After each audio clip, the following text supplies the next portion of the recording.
법에 대한 관심이 우리 사회를 바꾼다. 박주민 송채경화의 법 바리바리 오늘 세 번째 시간입니다. 안녕하세요. 저는 한겨레 21 송채경화 기자입니다. 안녕하십니까. 법 읽어주는 남자 박주민입니다. 막아 또. 아니 왠지 뭐 뒤에 말씀 더 하실 것 같아가지고. 기다렸다가 하느라고. 사실은 한마디 하려고 그랬는데 무슨 말씀 하시려고요? 생각이 안 나더라고요. 의원님 오늘 세 번째 시간인데 네. 똑같은 옷을 계속 세 번째 연속으로 입고 오셔가지고. 네, 아마 앞으로도 한 3번쯤은 더 보실 거예요.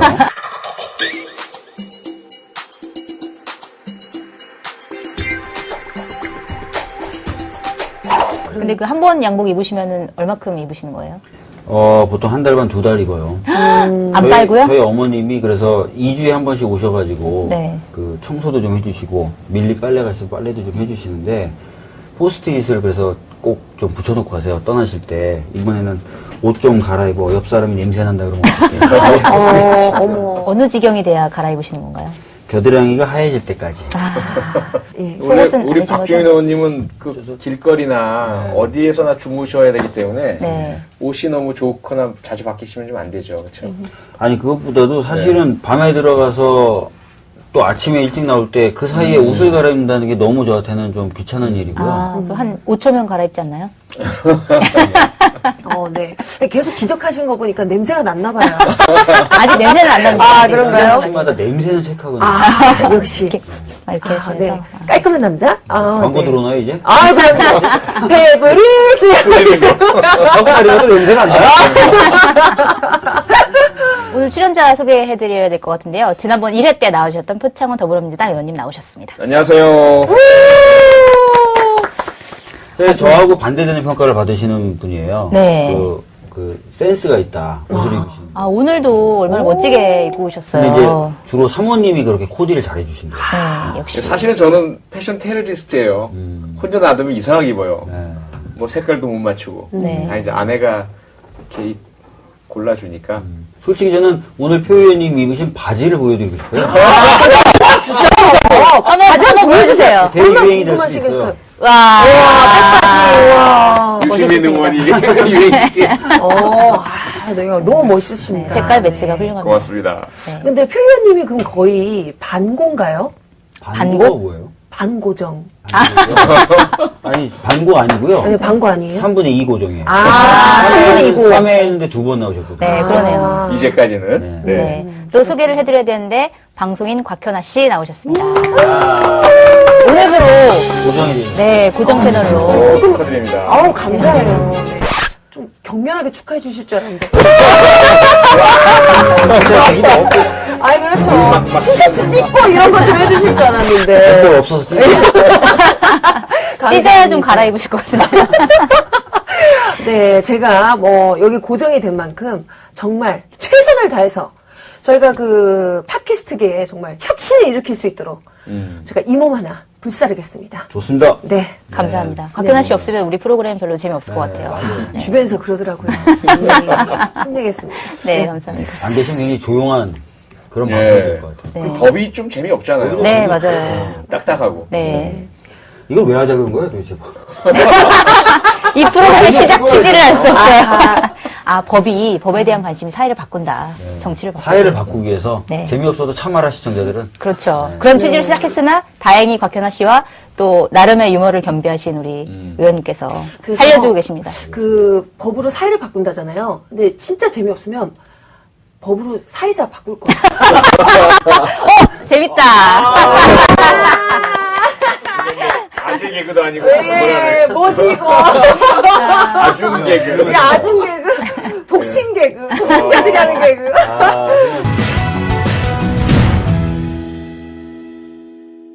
오늘 주제로 한번 들어가 봐야 될 것 같은데 요새 그 청소년 폭력 사건이 굉장히 많이 벌어지고 있잖아요. 그래서 특히 강력 범죄, 뭐 살인까지 나오는 그런 범죄들이 많이 일어나고 있는데 어떻게 표 의원님은 자녀분이 있으세요? 네. 지금 어떻게 몇 살인가요?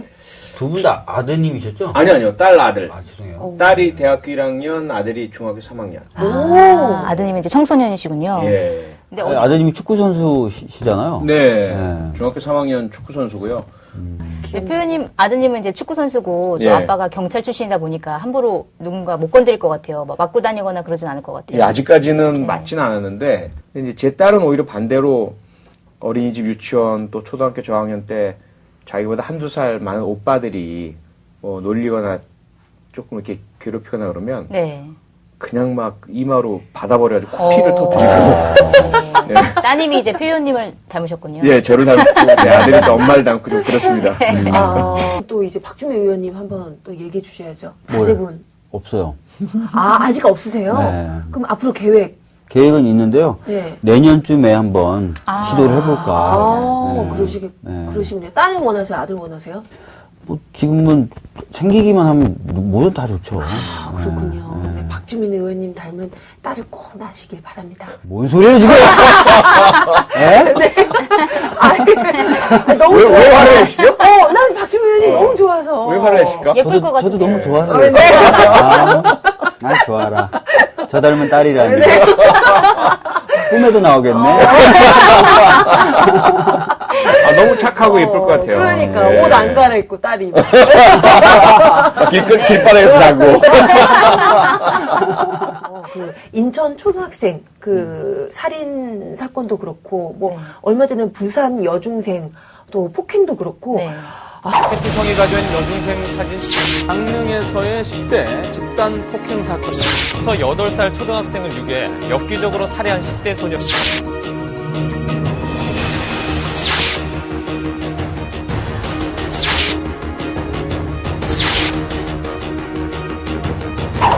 정말 많은 분들이 놀라셨는데 그래서 요즘 이 법에 대한 관심이 굉장히 네, 높아졌다면서요? 굉장히 높죠. 소년법이라고 이제 소년법 개정안이 여러 의원들 사이에서 이제 개정안이 발의가 됐고 이제 표창원 의원님 같은 경우에는 이제 올해 11월에 그러니까 종합적인 이제 소년법을 개정을 해가지고 발의할 예정이시라고 들었습니다. 네네. 그 소년법 뭐 내용이나 이런 것들은 좀 한번 설명을 해주신다면.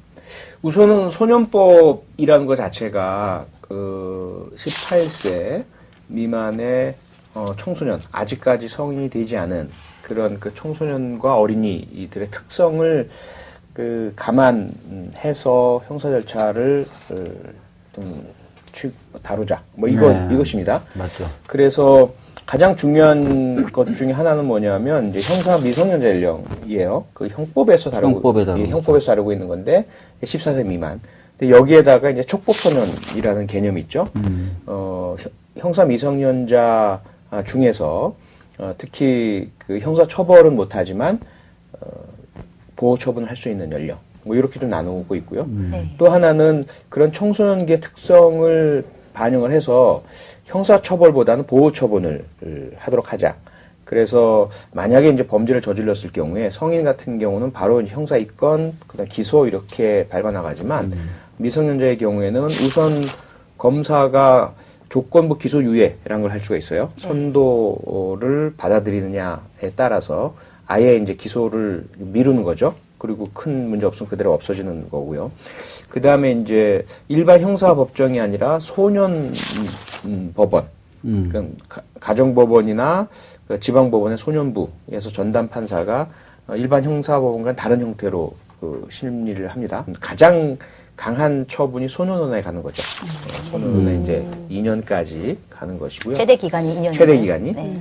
그리고 또 소년법의 특징 중에 하나는 임기 구속을 하지 못하도록 정하고 있어요. 네. 거기에다가 이제 특히 그 59조 같은 경우는 강력 범죄를 저질렀을 경우에도 사형이나 무기징역형은 내리지 못하도록 하고 있고 최대 15년형을 내리도록 하는 이러한 이제 제한 규정들이 있는 거죠. 그러다 보니까 그 최근에 인천 사건, 부산 사건들을 접하면서 많은 분들께서 이게 다 소년법 때문에 미약한 형벌이 내려지고 그 미약한 형벌로 인해서 계속해서 반복해서 범죄가 일어난다라는 그런 그 생각들을 하신 분들께서 소년법 폐지 청원을 하는 그런 이제 상황에 도달하게 된 것이죠. 그 개정안 발의된 그 내용을 보면 주로 지금 이제 촉법 소년이라고 불리는 그 나이대가 10살에서 14살 미만까지잖아요. 근데 그거를 좀 줄여서 12세 미만으로 하자. 그러니까 이렇게 연령을 줄이는 것에 대해서는 조금 어떻게 생각하시고? 그 문제가 사실 일단은 사회적 논의가 필요하다고 생각을 해요. 네. 왜냐하면 정답이 있지는 않거든요. 맞아요. 형사 미성년자 연령이라는 것이 우리나라나 일본, 독일, 우리가 이제 그 독일 법계를 개수하면서 받아들인 건데, 그런 나라들은 14세예요. 네. 그런데 영국 같은 경우는 10살, 10세. 그 다음에 훨씬 어리네요. 예, 영국은. 스코틀랜드는 또 8살. 네. 그리고 미국 같은 경우는 주에 따라 또 다 달라요. 어떤 주는 아예 형사 미성년자라는 기준이 없어요. 그리고 어떤 주는 성인이랑 똑같이 하는 거예요? 일단은 그래요. 일단 오. 하죠. 판사가 재량으로. 판사 재량으로. 네. 예. 소년이니까. 예. 그러니까 그게 이제 그 각 국가의 어떤 차이들이 있고, 그럼 우리는 어떠냐? 과연 우리는 무엇이 가장 바람직한 나이일까? 초등학교를 졸업하기 전까지는 아직까지 완전한 보호 대상이어야 한다라는 거죠. 그들 스스로가 범죄 행위를 할 수 있는 상태가 아니다. 그런 자유를 우리가 부여해 주지도 않았고, 그런 권리를 부여해 주지도 않고, 그런 어떤 뭐 능력을 우리가 인정해 주지도 않는 상태다 보니까 그들이 어떤 행동을 한다면 그것은 범죄 고의를 가지고 있다고 볼 수 없는 거다라는 거죠. 하지만 중학생이 되면서부터는 다르다. 중학생이 되면서부터는 일단 부모 품에서 벗어난다고 봐야 될 것이고, 그들끼리의 그런 뭐 자율성과 집단성 이런 것들이 형성되기도 하고요. 청소년기로 들어가기도 하고, 그러다 보니까 14세에서 요즘 가장 큰 문제가 되는 게 부산 사건도 그렇고, 같은 중학교 1학년인데 같이 집단적인 범죄를 저질렀는데 그 중에 일부는 나이가 개월이 빨라서 14세가 넘어가. 생일이 빠르다. 생일이 빨라서. 아. 일부는 오히려 더 주도적이고 오히려 더 가혹한 행위를 했는데 아직 만 14세가 안 되는 경우가 생기는 거예요. 이런 이제 모순들을 보면서 그 연령을 이제 14세가 아니라 우리 학제에 맞춰서 일단 중학교 1학년이 되는 어떤 최저 연령대 수준 정도로 낮춰야 되지 않겠느냐. 근데 그 부분이 이제 13세냐 12세냐의 어떤 논쟁은 있을 것 같아요. 네. 그래서 이런 부분들이 하나가 있고요. 두 그 번째는 형사 미성년자의 나이를 주는 게 하나의 낮추는 거. 이슈고. 하나의 이슈고. 예. 두 번째는 촉법 소년의 하한 연령을 낮추는 문제가 있는 거죠. 지금은 10살에서 더 낮추는. 10살 더 낮추는 거. 그것도 사실은 12세였어요. 그 촉법 소년의 하한 선이.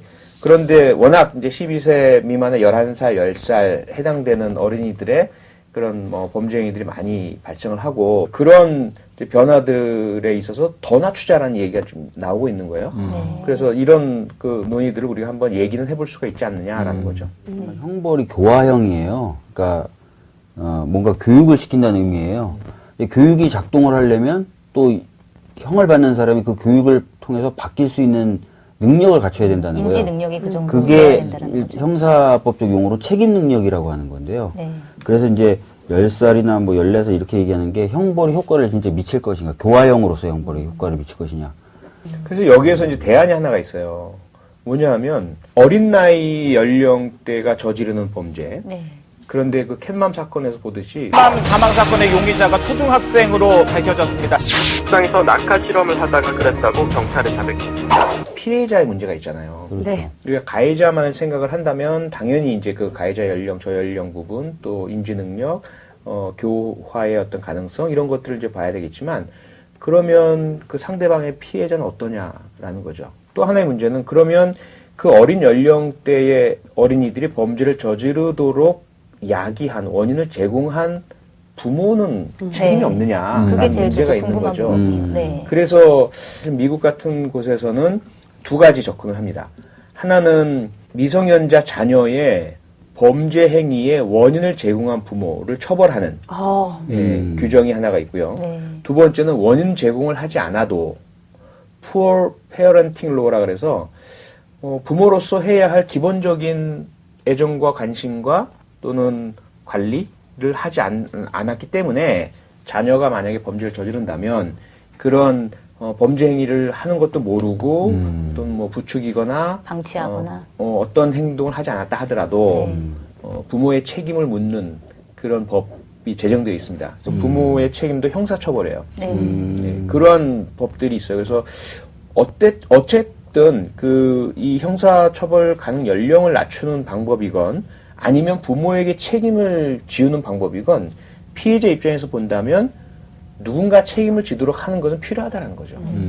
지금 현재 우리나라에서는 어떤가요? 그러니까 10세 이하의 아이가 범죄를 저질렀을 경우에 부모한테 책임을 묻는 어떤 제도가 있는 건가요? 없죠. 민사상의 손해배상 청구 소송밖에 없는데 민사상의 그 손해배상 청구 소송을 하려면 인과관계가 입증이 돼야 돼요. 그러니까 무조건 어린 자녀가 범죄했다고 부모가 바로 배상 책임이 지어지는 것이 아니라는 거죠. 지난번에 저한테 그 들어온 민원 중에 하나가 뭐냐면 8살 초등학교 1학년 자녀래요. 근데 수영장에서 뭔가 시비가 붙었대요. 다른 자녀하고. 근데 그 엄마가 자신의 그 아들한테 너는 형사 미성년자라서 아무런 처벌도 안 받으니까 가서 저놈 주워 패버려. 이렇게 어머. 얘기를 하더라는 거예요. 정말요? 예, 그걸 또 명시적으로 얘기를 하면서.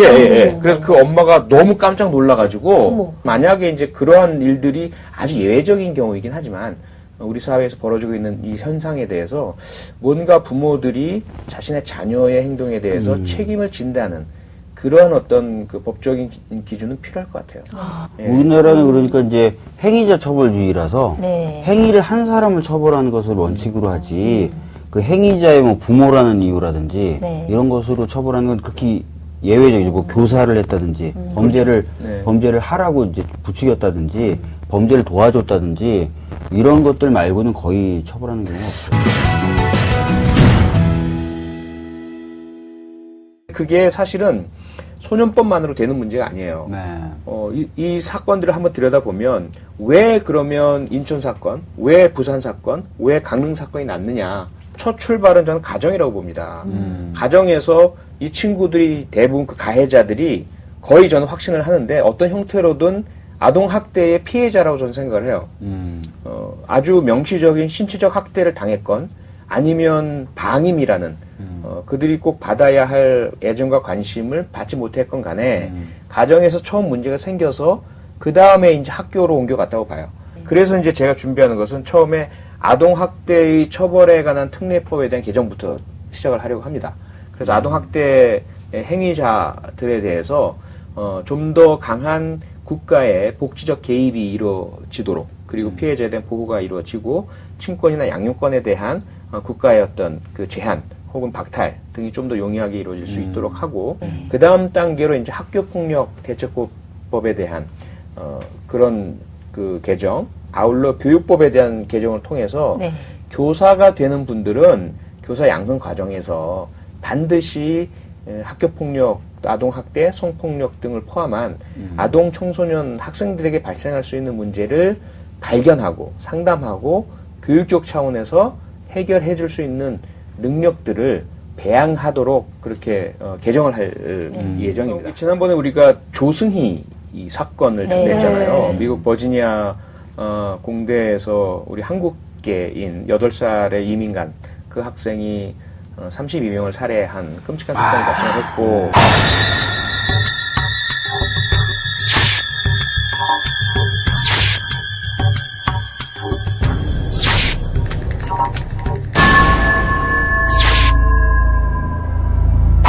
사건을 들여다본 미국 사회는 그 원인이 학교폭력에서 시작됐다는 것을 발견을 합니다.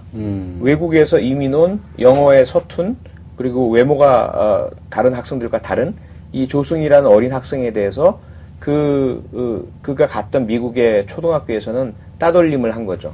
불링, 놀리고 거기서부터 아이가 상처가 생긴 거예요. 그리고 가정에서는 그것을 풀어내주지 못했고 그 문제를 발견을 하면서 이 조승희에 대한 비난만이 아니라 문제 원인을 찾아 들어가서 학교 폭력에 대한 근본적인 해결책들을 적용하기 시작을 합니다. 그래서 우리 같은 경우에는 그동안 너무 학교라는 현장은 교육이라는 것은 수월성, 경쟁, 입시, 진학 여기만 초점이 맞춰져 있었던 거죠. 그 이외의 학생들의 인성 발달, 보호, 폭력의 문제, 따돌림의 문제 이 부분을 교육 차원에서 해결하려는 노력들이 사실은 그동안 너무 없었다고 볼 수 있어요. 이 해결이 일단 돼야 돼요. 그 다음에 이제 학교에서 그럼에도 불구하고 다 소화는 안 될 거 아니겠어요? 이 부분 이제 소년 사법 체계 내에서 다뤄줘야 되죠. 이 부분이 이제 소년법의 영역입니다. 그럼 소년법이 뭐가 문제냐? 1호부터 10호까지의 그 처분, 형사처벌 대신에 내려지는 이 처분들이 소년원을 제외하고는 실효성이 없다는 거예요. 소년원이 가장 센 처분. 가장 센 처벌이고 그마저도 상한이 2년입니다. 최근에 이제 그 천종호 호통 판사님. 호통 판사님. 네, 네. 굉장히 유명하시죠? 입니다. 아니, 여기 자기들끼리 문이 지금 일진 아닙니까? 그게 바로 일진이에요. 그걸 모르고 있으면 교육 어떻게 시킬까요? 이분의 말씀은 2년이 너무 짧다라는 거죠. 아, 소년원의 교화시키기에는 예. 교화시키는 기간에는 예, 그래서 그 상한을 좀 늘려달라라는 그런 요청을 하고 계시는 거고, 그 전 단계에서 그러면 소년원만 있으면 어떻게 해요? 다른 10가지가 사실 마련된 건데, 그 경중에 따라서. 네. 근데 그 10가지의 가장 핵심은 뭐냐면 보호관찰관이에요. 아, 보호관찰, 이번에도 문제가 됐었죠. 예, 보호관찰관이라는 사람이 독특한 영역의 역할입니다. 이 청소년 범죄자나 아니면 집행유예 형을 선고받은 사람들, 이 사람들이 사회 내에서 생활하면서 교화가 되고 사회에 적응하고 범죄를 저지르지 않도록 도와주는 역할인데, 그 사람들의 숫자가 너무 작아요. 전국에 있는 보호관찰관이 평균적으로 한 분이 130명을 담당을 합니다. 130명, 근데 한 이거 명이요? 제대로 관리를 못하거든요. 이게 어떻게 관리가 되겠어요? 네, 이번에 부산 여중생 사건도 그래서 보호관찰 대상이었는데 상태였어요. 부모에 대한 교육은 없나요? 그게 없어요.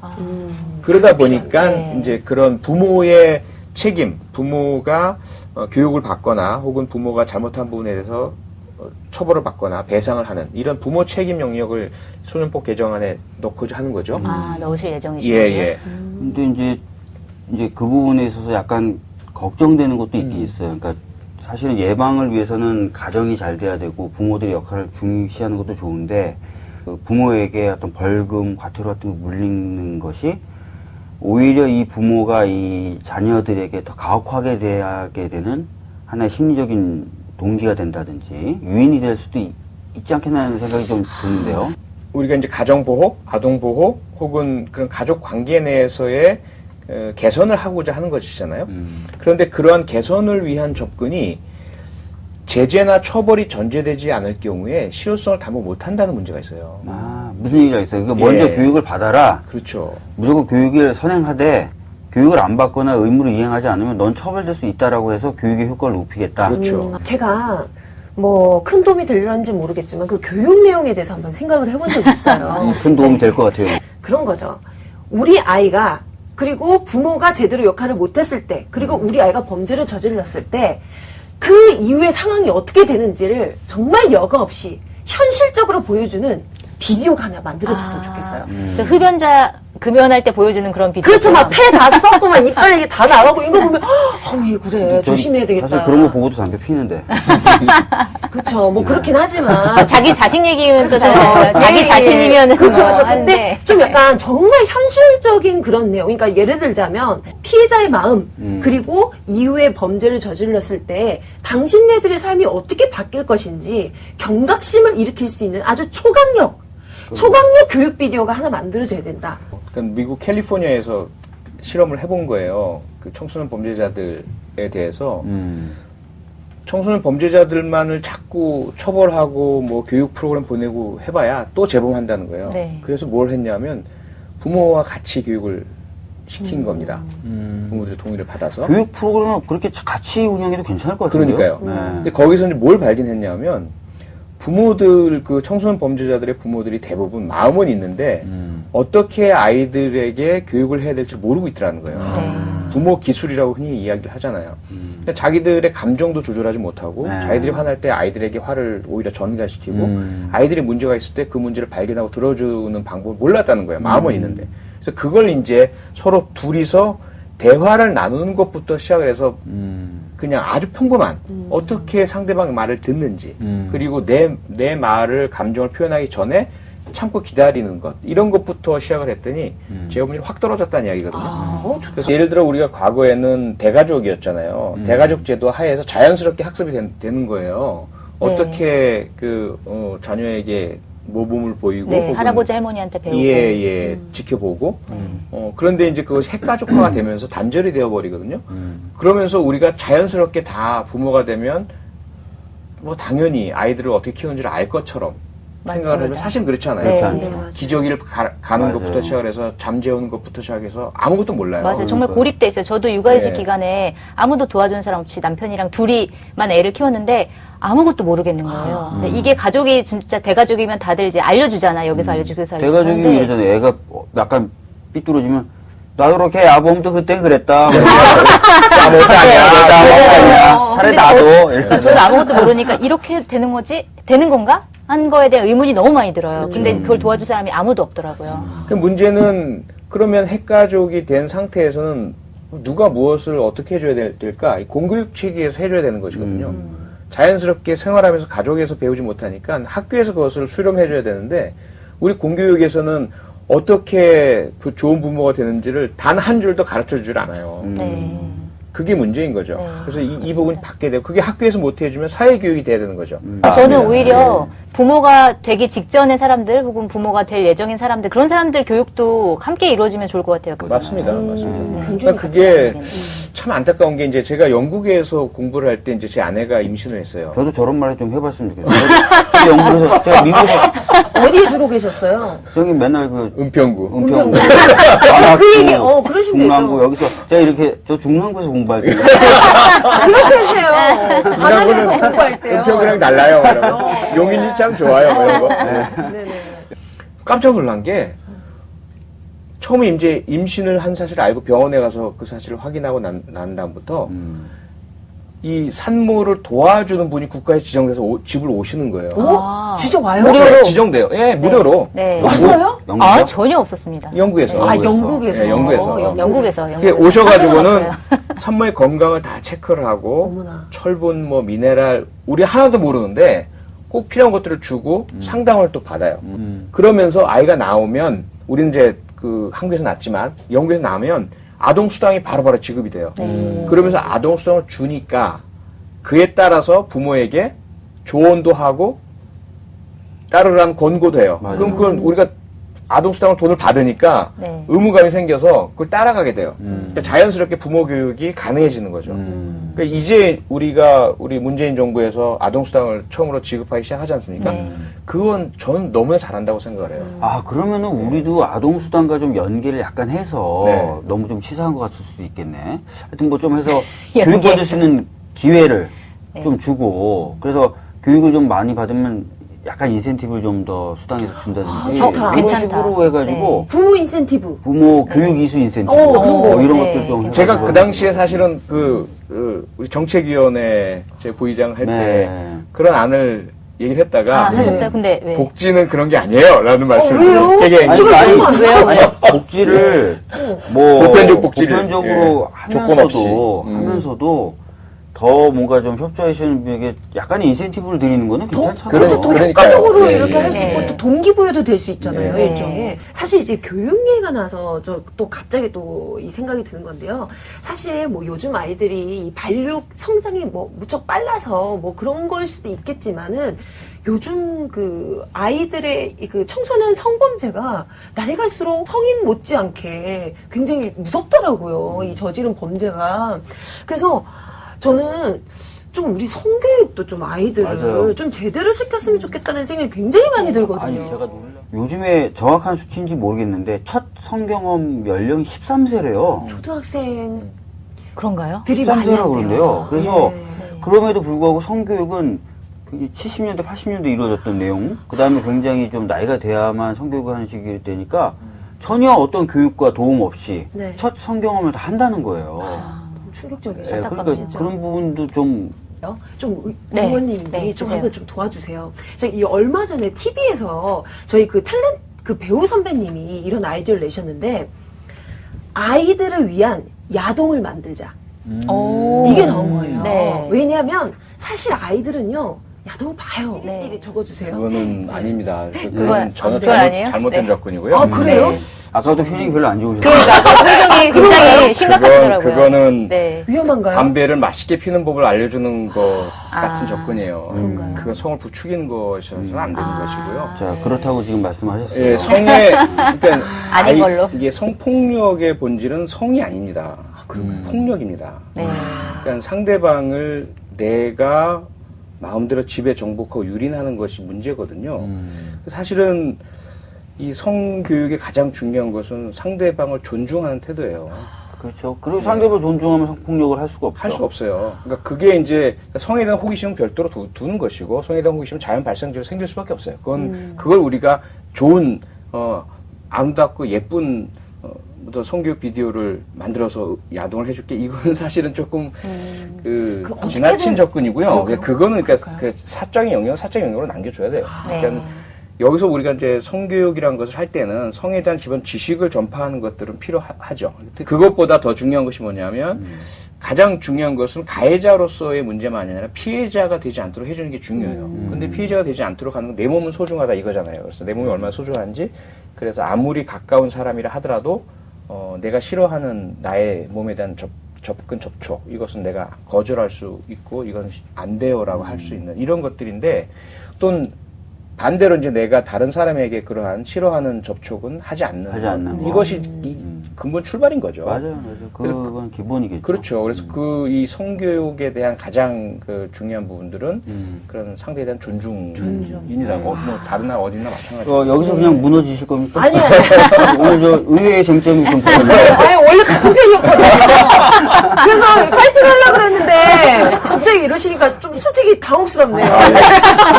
내부 총질. 네, 그럼 부드럽고 따뜻한 야동은 제가 볼게요. 제가 보는 걸로 할게요. 청소년 범죄도 사실 성범죄가 포함되어 있는 거잖아요. 그럼요. 지금 요새 나오는 거는 이제 성범죄는 아니었지만 어쨌든 폭행만 나와 있지만 사실은 알고 보면 성범죄도 굉장히 많기 심각하죠. 때문에 그런 거에 대한 교육도 분명히 맞습니다. 이제 들어가야 될 것 같아요. 근데 표 의원님이 이제 발의하신 소년법 보면은 사실 소년법에 대한 논쟁이 조금 다르게 진행된 것 같은데, 오늘 얘기를 들어보니까 사실은 소년들을 더 세게 처벌하고 싶어서, 엄벌하고 싶어서 만드시는 게 아니라 사실은 이 친구들을 조금 더 잘 교화시키자는 차원에서 구조적인 문제까지 우리가 접근하자는 차원에서 소년법을 발의를 하신 걸로 그렇게 이해하면 되죠. 좀 쉽게 말씀드리면 4단계예요. 4단계. 이게 거의 국제적으로 같은 접근입니다. 청소년 범죄를 가장 이제 그 하단에는 일탈이 있어요. 일탈. 그러니까 어른들에게는 범죄가 아닌데 청소년에게만 우리가 처벌하는 거죠. 담배 핀다든지 가출하고 또 유해화학물질 흡입하고 이러한 일탈 행위가 있고요. 그 다음 단계가 범죄예요. 범죄인데 경미범죄, 생계형 범죄, 훔치고 또는 기물 파손하고 이런 형태죠. 크게 고의적으로 사람을 해치는 형태의 범죄가 아닌 경미범죄. 그 다음에 세 번째 단계가 심각한 범죄예요. 이 심각한 범죄에는 상해라든지, 심지어는 우발적 살인도 들어가죠. 그런 심각한 범죄. 네 번째 마지막 단계가 잔혹한 고의적인 범죄입니다. 그러면 아무리 나이 어린 청소년이라 하더라도 네 번째 단계인 잔혹한 범죄는 잔혹한 고의적인 잔혹한 범죄, 또 연쇄 범죄, 인천 사건 같은 경우, 또 부산 사건 같은 경우는 이건 형사 처벌을 해야 된다는 게 제 입장이에요. 그래야만 이러한 경우까지 나아가지 않도록 이 전 단계, 세 단계에서 확실하게 예방 조치가 이루어진다는 거죠. 근데 사실 지금 이제 사회적으로 이 소년법이 논란이 된 거는, 그러니까 말씀하신 대로 구조적인 문제, 그 3단계까지의 어떤 교화 장치나 이런 거에 대해서는 사실 이론의 여지는 없을 것 같아요. 다들 다 원하는 법안인 것 같고, 그건 굉장히 훌륭한 부분인 것 같은데, 논란이 되는 부분은 그 네 번째 단계에서 강력한 범죄를 저질렀을 때 과연 청소년들을 처벌할 것인가 말 것인가, 이 부분에 대한 사실 논란이 굉장히 크게 논쟁으로 벌어지고 있는 건데, 이제 소년법에도 아마 그 내용이 이제 들어가게 될 것 같고, 그 다음에 또 이미 발의를 하신 그 법안이 또 있어요. 특강법이라고 하는 그 법률 이름 너무 길어가지고 제가 강력범죄 처벌에 관한 법률. 네. 특강법. 특정범죄 처벌에 관한 특례법. 예. 써졌어요. 아, 여기 써있구나.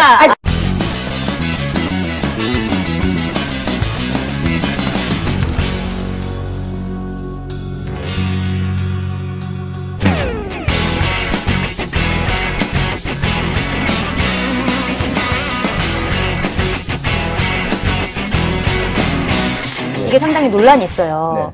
그래서 이런 논란도 있어요. 우리가 유엔 아동 권리 협약에 이제 가입을 했고, 그다음에 거기에 보면 18세 이하 같은 경우에는 사형이나 아니면 무기징역을 내리지 못하도록 해놨는데, 무기징역이 아니고요. 가석방 없는 종신형. 아, 가석방 없는 종신형. 네. 그렇게 하지 못하게 돼 있는데, 만약에 우리나라가 그런 법안을 실제로 이게 통과가 된다면 그 협약에서 탈퇴하게 돼서 아동 인권에 대한 굉장히 문제 있는 나라로 인식될 수 있는 가능성, 실제로 그런 일이 벌어질 수 있는 가능성, 이거에 대한 이제 논란도 좀 있는 것 같은데. 이 법이 통과된다고 해서 자동적으로 우리가 아동 권리 협약에 탈퇴하는 게 아닙니다. 아니, 실제로 우리가 실질적인 사형 폐지 국가예요. 네, 맞습니다. 사형 10년 이상, 실행이 안 1990 됐죠. 거의 그 20년 넘게 사형 집행을 하지 집행 않고 안 있어요. 했죠. 네. 그리고 그렇게 되다 보니까 사형 선고도 거의 안 해요. 지금 거의 사형 선고는 이루어지지 않고 어차피 이루어지지 있어요. 집행이 안 되니까. 그래서 네. 실제로는 이제 무기징역인 거죠. 그래서 무기징역형을 내릴 수 있느냐의 문제로 저는 봤어요. 그래서 이번 사건 같은 경우에는 공범에게 내려진 무기징역형, 그것이 주범에게도 당연히 내려져야 한다. 그런데 그 무기징역은, 우리나라의 무기징역은 그 아동권리협약에서 이야기하는 가석방 없는 종신형이 아닙니다. 가석방이 가능한 무기징역이에요. 네. 그리고 소년법에는 뭐라고 되어 있냐면 59조는 무기징역형을 못 내리도록 하고 있어요. 네. 그런데 무기징역형이 내려졌을 경우 가석방 규정이 또 있어요. 그래요? 5년 복역하고 나면 가석방이 가능합니다. 그래서 성인의 경우에는 형기의 3분의 1 이상을 맞아요. 그런 부분이 있죠. 예, 치렀을 때 가석방이 가능해지는데 소년법이 적용되는 19세 미만일 경우에는 무기징역형이라 하더라도 5년 복역한 이후부터는 가석방이 가능해집니다. 그런 것들이 종합적으로 고려가 된 거죠. 그 다음에 나타나는 현상은 뭐냐면 역시 사법부로 넘기는 거죠. 판사가 해당 사건에 대해서 사건마다의 그러한 특성을 고려해서 판결을 내릴 수 있다. 그때 이제 아동권리협약이 또 작용을 하게 되는 거죠. 네. 그리고 또 그 연령만 문제가 되는 게 아니라 18세냐, 19세냐, 18세냐, 이 부분도 사실은 논란이 될 것 같은데, 이제 의원님이 발의하신 그 특강법에 따르면은 18세 미만이면 전체가 다, 네. 포함이 되는 거잖아요. 네. 근데 참정권 문제랑 또 네. 이게 맞물려 있을 수도 있어요. 왜냐면 지금 만 19세 이상부터 참정권이 있고, 그 다음에 그거에 맞춰서 이제 처벌도 이제 정해지고 있는 건데, 권리는 주지 않은 채 처벌만 그렇게 하는 거는 형평성에 어긋난 거 아니냐? 약간 이런 논란도 있는 것 같아요. 저는 이제 일단 취지에는 공감을 하지만 그건 맞지 않는 이야기예요. 왜냐하면 네. 외국인과 비교를 해보세요. 우리가 외국인에게 참정권 줍니까? 안 줍니다. 그럼 외국인에게도 어떤 처벌의 어떤 차등을 줘야 되지 않을까요? 그래서 저는 사실은 선거 가능 연령 낮추는 것은 동의하고 제가 발의도 했고, 네. 우리 지난번 국회에서도 야당 의원들 설득하기 위해서 엄청난 노력을 했지만 결국은 달성을 못했는데 그것과는 별개라고 저는 생각을 해요. 권리를 주는 것과 이제 처벌을 받게 하는 부분은 좀 다르다. 그렇죠. 그건 네. 이제 앞서 이제 박주민 의원님 말씀하셨지만 이건 형법상의 책임 능력의 문제거든요. 형법상의 책임 능력과 선거 가능 연령 이 자체가 반드시 같이 가는 건 아니에요. 네. 왜냐면은 우리나라는 18세만 되면 공무원이 될 수 있어요. 네. 네. 국가 사무를 일상적으로 처리하는 그렇죠. 공무원 될 수 있게 하면서 투표를 못 하게 해요. 네. 요 문제가 이게 또 맞지 않네. 네. 그 문제가 항상 거기에 맞는 건 아닌 것 같고요. 16세면 또 결혼할 수 있지 않나요? 부모의 맞습니다. 동의 부모의 없이? 동의를 얻으면 네. 부모의 동의 동의를 없이는 얻으면? 18세. 18세인가요? 그리고 운전면허 취득이라든지 세금 납부, 군대 복무 다 18세면 다 되는데 사실 그래서 전체적으로 이 청소년 또는 네. 청년의 능력 기준, 자격 기준이라는 게 뒤죽박죽돼 있고 네. 뒤죽박죽돼 있다고 하더라도 주로 18세에 맞춰 있는데 네. 선거 연령만 19세로 올라갔어요. 네. 그런 게 좀 답답한 그럼 거죠. 선거 여기 또 하나의 문제가 있어요. 뭐가 있냐면 지난번에 그 연예기획사 대표 40대인데 맞아요. 그 16살 중학생이었죠 아마. 네, 연예인 지망생과 이제 상당히 오랜 기간 그런 그 성적인 강압적인 관계를 가졌는데 그래서 피해자가 성폭행으로 고소를 했죠. 네. 그런데 이 연예기획사 대표가 40대가 사랑한다라는 문자를 보낸 것을 증거로 제출하면서 맞아요. 사건 이건 기억납니다. 사랑이다 이렇게 얘기를 합니다. 그러니까 우리나라에서는 그것이 이제 14세 미만에게만 의제한간이 의제한간이 적용이 돼요. 그러다 보니까 14, 15, 16, 17세, 18세까지 이 해당되는 이 청소년들이 실수건 몰라서건 혹은 또는 뭐 어떤 대가를 받아서건 동의를 하게 될 경우 성적 유린을 막 당하고 있는 거예요. 여기에 대해서 어떠한 항고도 못 해요. 그러니까 그런 부분들이 있어요. 그러니까 이 연령이라는 것 자체가 그런 어떤 뭐 절대적 기준이 있는 건 아니고 한쪽을 보면 다른 쪽을 봐줘야 되거든요. 근데 이 형사 책임 부분에 있어서는 또 형사 책임을 부여할 수 있는 연령을 또 정하고 있는 것이죠. 그래서 그것이 이제 우리가 그 형사 미성년자 연령이고 소년법이라는 것은 보호를 위해서 정한 장치이잖아요. 그래서 지금 가장 중요한 것이 국제 유엔 아동 권리 협약에서 정한 연령이 18세. 네. 예, 거기에 맞추기 위한 것이 소년법 책이라고 봐야 돼요.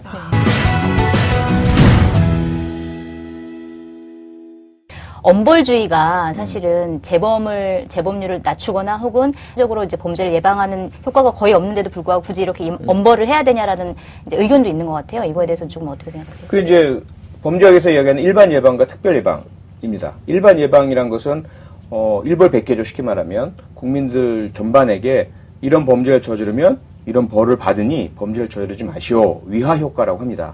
그런데 이 위하 효과, 일반 예방 효과는 형량을 높인다고 해서 범죄율이 줄어드는 그런 효과는 검증된 적이 없어요.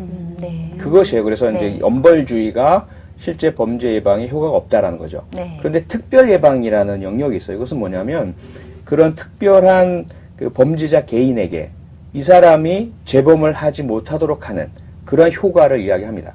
그러면 지금 이 특강법 같은 경우는 아주 예외적인 경우예요. 이 사람이 예를 들어 앞으로 조두순 같은 경우 12년 복역을 하고 곧 이제 나오게 되면 3년도 채 안 돼서 나오게 돼요. 그러면 이 사람이 피해자 주변을 어슬렁거릴 수 있게 된다는 거예요. 그럼 이 경우는 그런 일반 예방적인 차원에서 엄벌주의의 범죄 예방 효과를 논할 가치나 실익이 없는 겁니다. 이 사람을 일단 격리시키고 피해자에게 접근하지 못하도록 해야 하고 재범을 방지해야 돼요. 특히 이 사람 같은 경우는 여러 가지 그럼 뭐 사이코패스적인 특성이라든지 성적인 가학성이라든지 반복성이라든지 상습성이라든지 이런 부분들이 아직까지 치료되지도 않았고 개선되지 않았어요. 그럼 이 사람에 대해서는 일단 엄벌이라는 형태로라도 오랜 동안 더 격리를 해야 될 테고 피해자와 잠재적 피해자 사회 방위를 위한 어떤 조치를 취해야 된다는 거죠. 그런 차원에서 봤을 때 이런 특정 강력범죄 같은 경우 어린 초등학생을 유인 납치해서 살해하고 전혀 반성의 기미도 보이지 않고 시신을 훼손하고 그것을 마치 게임처럼 하는 사람에 대해서는 이건 뭐 엄벌이 일반 예방 효과가 있느냐 없느냐를 논할 그런 계제가 아니라는 거예요. 이런 사람들에 대해서는 우선은 정말 이것이 청소년기의 특성 때문에 일시적인 현상이고 이것이 어떤 교육적인 접근을 통해서 개선 교화가 된다면 그건 그 복역 중에 그러한 사안들을 관찰하면서 이후에 가석방에 적용할 수 있는 것이겠죠. 그 전에 우선은 형량을 내릴 때는 전체적으로 이런 범죄를 저지르면 이렇게 큰 벌을 받습니다. 라는 것을 알려주는 그런 의미가 아니라 바로 이 특정한 개인에 대해서는 재범을 방지하고 피해자 유가족에게 어떤 그런 피해 회복을 위한 조치도 필요하고 또는 잠재적인 다른 피해자에게 또다시 범죄를 저지르지 않도록 하는 그런 사회 방위적인 의미에서 그런 중형이 필요하다는 이야기입니다. 근데 표창 의원님은 정말 빈틈이 없으시네요. 진짜 빈틈 없으시네요. 네, 사실 제가 혹시나 해서 준비를 많이 해왔거든요. 옆에서 좀 이렇게 제가 이렇게 탁 도와드리려고. 근데 끼어들 틈이 없네. 너무 완벽하셔. 그리고 여기 반론을 제기하지 못하잖아요. 지금 박주민 의원님이. 왜요? 박주민 의원님 빨리 반론 제기해주세요. 왜 반론 제기하지 않으시는 거예요? 원래 우리 오늘 2대2로 붙기로 했잖아요. 화면 잠깐 꺼주세요. 뭐 사회 방위적 측면, 뭐 사회 방위론 뭐 이런 얘기들이 많이 있는데요. 특별 예방 관련해서. 근데 사실 이제 특별 예방 관련돼서도 엄벌이 그렇게 효과가 있지 않다라는 연구도 많아요. 그래서 이제 과연 엄벌이라는 것이 일반 예방과 특별 예방 다 통틀어서 과연 효과가 있느냐 이런 부분에 대해서는 끊임없이 이제 의문이 제기되고 있어서 그런 부분에 대해서 좀 특히 이제 어떤 특이한 성향을 갖고 있는 분들에겐 좀 중환형을 했다고 해서 바로 그런 특이한 성향이 없어지거나 그런 건 또 아니고. 근데요. 박 의원님께 제가 질문을 드릴게요. 뭐냐면 지난번에 있었던 우리 이재용 씨 같은 경우에 엄벌이 필요하다고 보세요? 아니라고 보세요? 이재용? 네. 이재용 삼성 부회장이요. 삼성 부회장. 이재용 대답해 보시죠. 5년형이 적정하다고 보세요? 저 5년형 적정하지 않다고 봤죠. 더 많아야 된다 보시죠? 네. 아동 성폭행 가해자들에 대해서는 어떠세요? 엄벌이 필요할까요? 아니면 그러니까 제가 얘기하는 그것은 개별적인 어떤 사안이나 이런 것에 따라서 뭐 양형이 달라질 수는 있는데 지금 우리가 얘기하는 거는 이제 법정형으로서의 어떤 마찬가지죠. 예령 범죄 가중처벌법이라든지 뇌물의 액수에 따라서 상한선을 정하고 이건 사람을 죽인 것도 아닌데 무기징역까지 가능한 가능하도 그럼 엄벌을 주잖아요. 그럼 그건 타당하지 않나요? 그러니까요. 그러니까 이 특정경제 가중처벌법 같은 경우에는 이 화이트 칼라 범죄가 미치는 사회적인 여러 가지 실질적인 피해 이런 것까지 감안한 거죠. 그러니까 어떤 개별적인 피해자가 있는 것을 넘어서서 전반적으로 사회 경제를 망가뜨리는 그런 어떤 부분이 있어서 그렇게 한 건데 지금 말씀하시는 건 그러면 이제 뭐 성범죄나 그런 것도 그럴 수 있다. 그러니까 그러니까 이 논쟁이 어디서 생겼냐면 아동 대상 성폭행의 경우에 과거에는 특별한 법이 없었어요. 그렇죠? 그래서 일반 성폭행과 마찬가지로 징역 3년 이상 이렇게 되었습니다. 그러다 보니까 매번 계속 집행유예가 나오는 거예요. 초범이다, 반성한다. 그리고 특히 가해자가 피해자와 뭐 인척관계나 이렇게 되다 보니까 그래서 아동 대상 성범죄는 상향 조정을 해야 한다. 그래서 형량 강화를 줄기차게 요청을 했었습니다. 그때 주로 법조계와 법학계에서 저희에 대해서 한 것이 엄벌주의는 예방 효과가 없다. 그건 지나치게 가혹하다. 이러면서 반대를 해오셨었어요. 근데 그게 지금 결국은 살인죄의 경우에도 징역 5년 이상의 유기징역형이 처해지게 되는데 아동 성폭행은 7년 이상이에요. 살인보다 더 높게 해줬어요. 그건 법조계에서 계속 반대해 오시던 거거든요. 그런데 그게 어떤 효과를 가지느냐? 아무리 봐주려고 해도 아동 성폭행은 집행유예가 불가능하게 된 거죠. 그러한 엄벌의 특별한 예방의 효과가 분명히 있다는 거죠. 그러니까 그게 특정 경제범죄에는 박준영 의원님 말씀하신 것처럼 사회경제적인 여파를 반영한다면 아동 대상 성폭행 같은 경우는 그런 피해자에게 끼친 영혼 파괴, 영혼 살인에 그 사회 전반에 미친 건 아니라 하더라도 특정 피해자에게 미친 그 피해 크기를 반영을 한 것이죠. 그럼 특정 강력범죄 역시 마찬가지인 것이죠. 그래서 물론 이것을 자꾸 확대시키는 것은 대단히 위험합니다. 하지만 그러한 특별한 부분들 피해자적 입장에서 봤을 때 중형 엄벌이 필요한 요인들은 분명히 있다는 것이죠. 근데 저는 약간 그 엄벌주의에 대해서도 저는 약간 이제 과연 효과가 있느냐라는 것도 약간 의문이긴 하고 그다음에 한 가지 더 생각해봐야 될 게 이게 대상이 청소년이잖아요. 그러니까 이재용과는 분명히 다른 부분이 있고 청소년인데 저는 그 반성하지 못하는 모습 그런 식으로 폭행을 저지르는 모습 자체가 미성숙하기 때문에 그럴 수 있었다라는 생각이 들거든요. 그렇기 때문에 이 존재 자체가 성인이 그랬으면 당연히 자기가 책임져야 될 거고 다 아는 사람들이기 때문에 뭐 문제가 되고 처벌을 강하게 할 수 있겠지만 근데 청소년의 아직 자기네들이 무슨 심각한 일을 저질렀는지 모르는 상황 그리고 그 사진을 돌려보면서 웃고 있는 그런 것 자체가 저는 미성숙함을 이제 보여주는 부분이라고 생각해서 그러니까 오히려 교화형이라는 네. 목적에 비춰봤을 때 이제 나올 수 있는 네. 얘기죠. 이제 그 상황에서 피해자 입장을 한번 생각을 해보세요. 피해자가 봤을 때 그들은 어린 사람들이 아니에요. 가해자들이. 피해자가 봤을 때 그들은 전지전능한 사람들이에요. 자신의 생사 여탈권을 쥐고 있어요. 강릉사건 또 유사한 사건들에서 피해자로 하여금 정말 굴욕적인 도저히 받아들일 수 없는 것들을 강요하고 그것을 따를 수밖에 없는 상황. 그걸 조금 옮겨보면 군대 내에서 발생하는 그런 얼마 전 윤일병 사건, 뭐 김일병 사건, 뭐 그런 사건과 거의 흡사합니다. 물론 연령이 낮다라는 측면은 있지만 피해 상황과 가해자 피해자 간의 관계를 보면 이건 권력적 관계예요. 지배하고 있는 관계입니다. 그런 상황이라는 것을 보면 우리가 감안을 해야 돼요. 그럼 우선은 이러한 어떤 문제에 있어서 접근을 저는 어떻게 봐야 되냐 보면은 하나는 원인을 봐야 왜 그렇게 되었느냐를 봐야 되겠죠. 원인을 보면 가해자도 과거엔 피해자였던 사람들이에요. 가해자가 그렇게 된 것이 나이가 어리기 때문이 아닙니다. 나이 문제가 아니에요. 그 나이 또래 그럼 다른 친구들은 그렇게 합니까? 안 합니다. 그보다 더 어린 아이들도 강아지가 아플까봐 때리지 못해요. 그건 사람이라면 누구나 갖고 있는 정서고 공감 능력이에요. 그것과 상관없이 이들이 왜 그런 행동을 하느냐? 몰라서가 아니에요. 상대방이 아프길 바라고 힘들어하길 바라면서 가학행위를 하고 더 심하게 하는 거예요. 그들이 나눈 대화를 봐도 그렇거든요. 어차피 살인 미수인데 누가 말려요. 이러다 큰일 나겠어. 그만해. 무슨 소리야? 어차피 살인 미수인데 이제까지 한 것만으로도 우리는 가장 높은 처벌을 받을 거야. 더 때려. 이렇게 나오거든요. 그러면 문제는 뭐냐면 이 친구들이 그렇게 되기까지의 원인은 우리가 분명히 봐야 돼요. 네. 하지만 그 행위를 한 순간 이에 대해서는 그 행위에 대해서는 분명히 법적인 기준에 따른 처벌은 있어야 된다는 겁니다.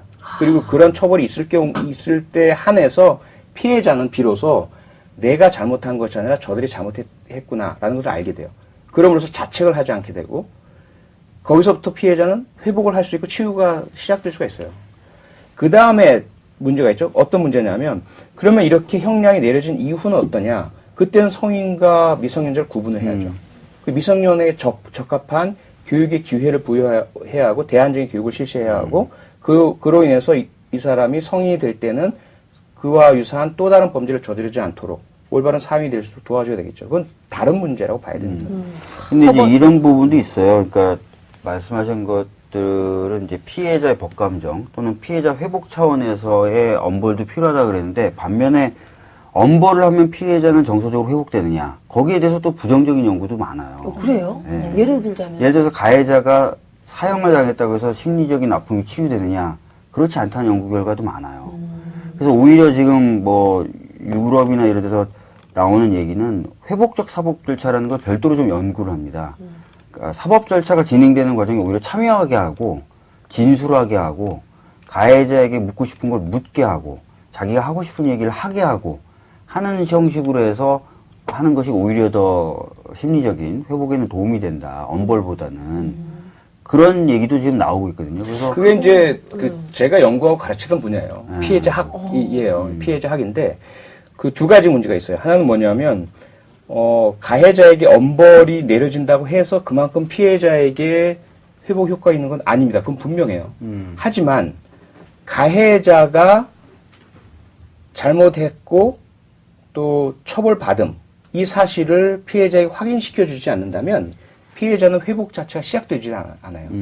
그게 분명히 있어요. 그러니까 그 엄벌 자체가 중요한 것이 아니라 그 가해자가 잘못했음을 그리고 그 잘못이 상당히 커다람을 모두가 인정해주고 있다라는 사실은 피해자에게 확인시켜 주는 것이 필요하다는 거예요. 거기는 물론 이제 경계가 차이가 있죠. 두 번째는 회복적 사법이란 것은 당연히 우리가 지향해야 할 목표이고요. 우선 그 형사사법의 그 원칙과 철학이 과거에는 처벌 위주였어요. 가해자를 어떻게 찾아내서 네. 그에게 적절한 처벌을 내리느냐 이것이 형사사법의 목적이었단 말이죠. 근데 그러다 보니까 어떤 현상이 발생하냐면 피해자가 소외되어 버리는 거예요. 피해자는 어디론가 없어져 버려요. 그렇죠. 가해자와 국가가 있어요. 국가가 가해자를 징벌하는 부분만 남아 있어요. 그러다 보니까 피해자가 소외됐거든요. 그래서 이제 바람직한 형사사법의 목표를 회복으로 피해자 중심으로 전환시켜 나가게 된 것이거든요.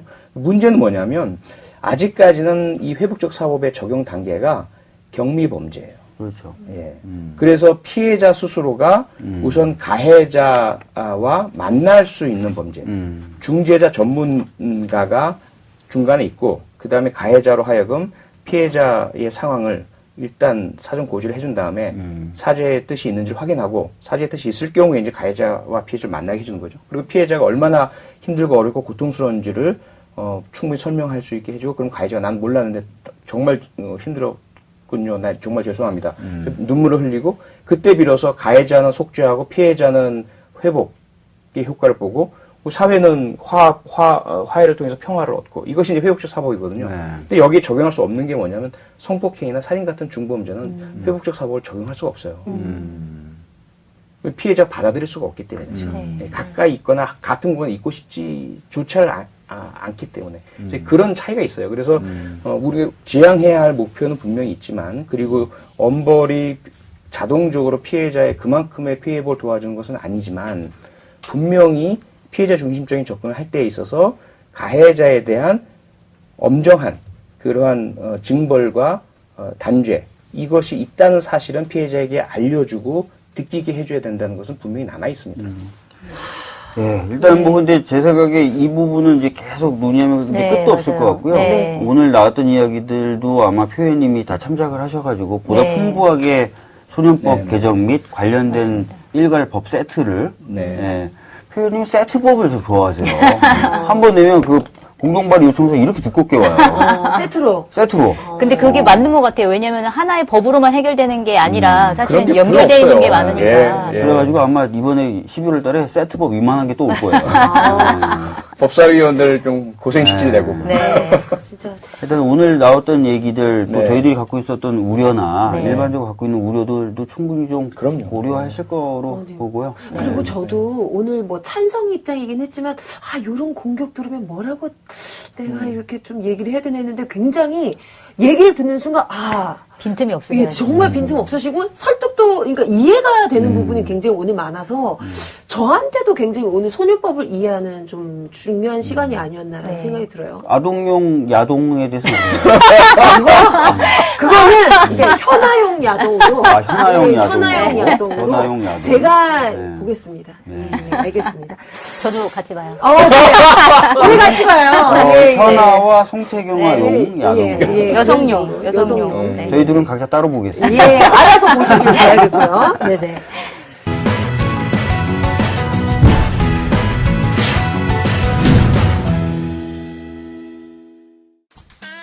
앞에 내용으로 거의 우리 한 2시간 말 수 있을 것 같은데요?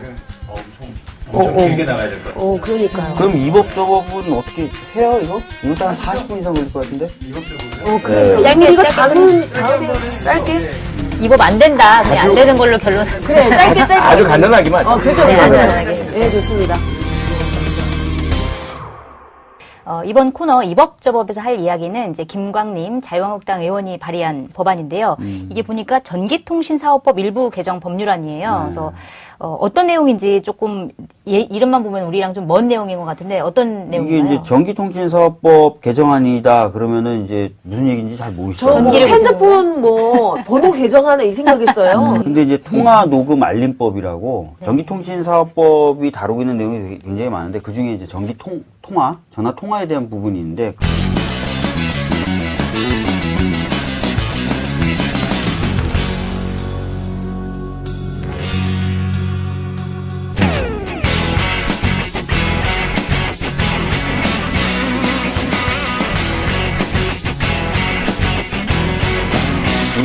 내용을 좀 바꿔서 통화 시에 상대방이 녹음을 하고 있으면 그 녹음을 하고 있다는 사실을 알려주는 그런 어떤 법이에요. 아마 이제 사생활의 비밀이나 이런 것들을 보장해야 되는데 상대방이 이제 둘만의 대화를 또 녹음해가지고 그걸 밖으로 돌린다든지 하는 것들을 좀 막아야 되지 않겠느냐.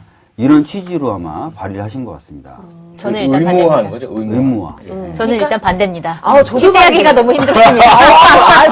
저도 반대예요. 사실 뭐 저도 이번에 소송하면서 사실은 제가 냈던 정말 큰 증거 중에 하나가 녹취인데 녹음이죠, 예. 이 녹취가 없었다면 전 정말 제 입장을 대변할 아무것도 없었거든요. 근데 사실은요, 저뿐만 아니라 우리 그 갑질 문제, 가불 문제에서 이 을들이 내가 이런 억울한 일을 당했습니다라고 표현할 수 있는 유일한 또 증거 중에 많이 제시하는 게 바로 이 녹취거든요. 보통 이렇게 되거든요. 막, 야이, 어쩌고 막 듣다가 녹음할게요. 왜 그러십니까?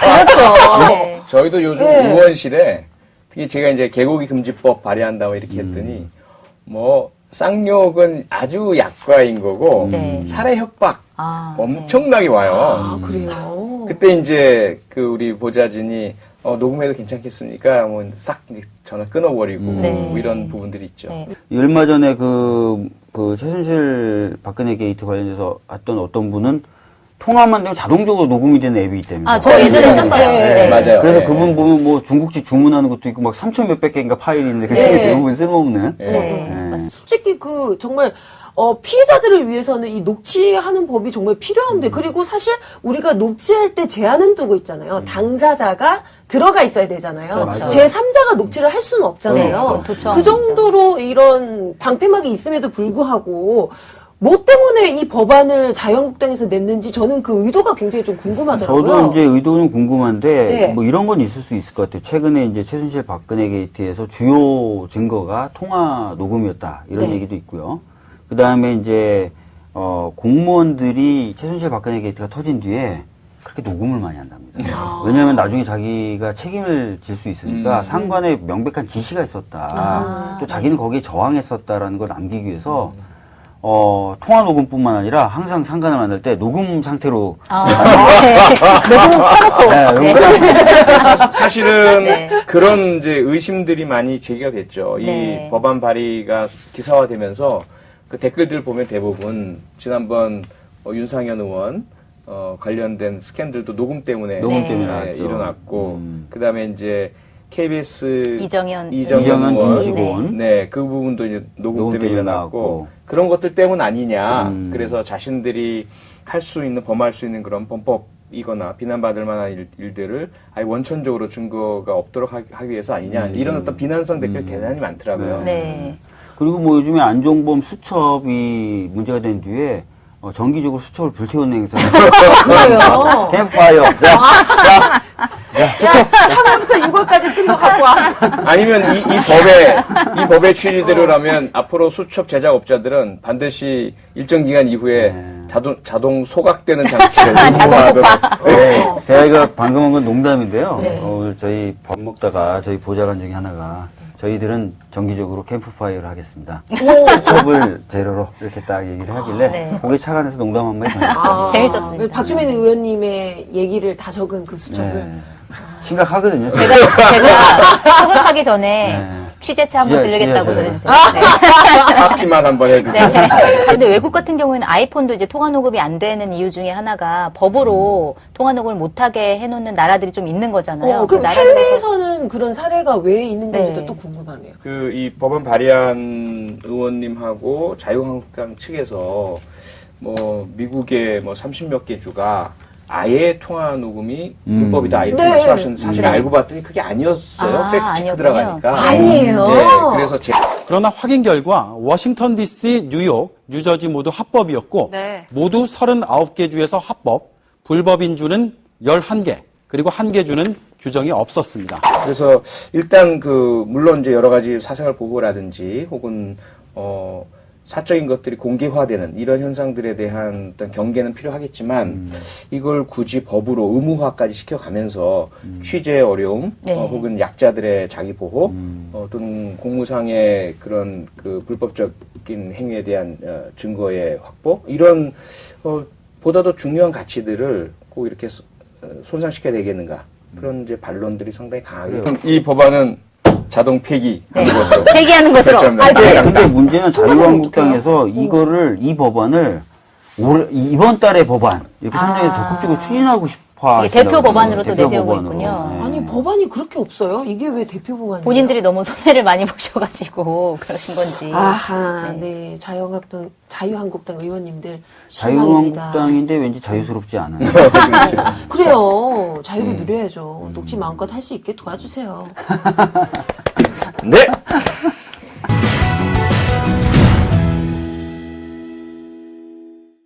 저희가 이제 프로그램 말미에 이런 법안 좀 발의를 해달라 이런 얘기들을 했었잖아요. 그래서 실제로 아이디어를 보내주신 분이 계십니다. 진짜요? 네, 오. 아이디어를 한번 저 이거 읽어볼게요. 솔직히 물어보고 싶은데 네. 아이디어 보내주신 분이 많아요? 아니면 유일하게 이분 또 한 분이에요? 지난번에 좋은 한 댓글 그 한 분이었잖아요. 한 분 아니고요. 엄청 많았대요. 아니 이 부분에 괜히 흥분하시 피디님이 프로그램에서 안 보여요. 피디님이 봤지? 아닙니다. 아니요. 그래서 정색하고 나도 말씀드립니다. 열받는데. 네. 네, 자신감을 좀 가지셔야 돼요, 의원님. 네. 겸손할 뿐이에요. 네, 알겠습니다. 자, 읽어드릴게요. 안녕하세요. 박주민 의원님 팬입니다. 목소리를 왜 그렇게 갑자기 남성분이십니까? 여성분이신 것 같아요. 박주민 의원님 팬이래요. 아니 그러면 안녕하세요. 박주민 의원님 안녕하세요. 팬입니다. 이렇게 하셔야 되지 않을까요? 박주민 의원님 편견입니다. 팬입니다. 죄송합니다. 그러게. 편견입니다. 저 그냥 제식대로 읽을게요. 네. 저는 댓글부대 방지법 발의를 부탁드립니다. 아, 네. 이거 좋다. 지금 댓글부대 때문에 검찰 수사도 진행 중이지만 아직도 포털 댓글창에는 댓글부대들이 활발히 활동하고 있는 것 같습니다. 이런 얘기 해주시는 분이 많아요. 아, 그렇군요.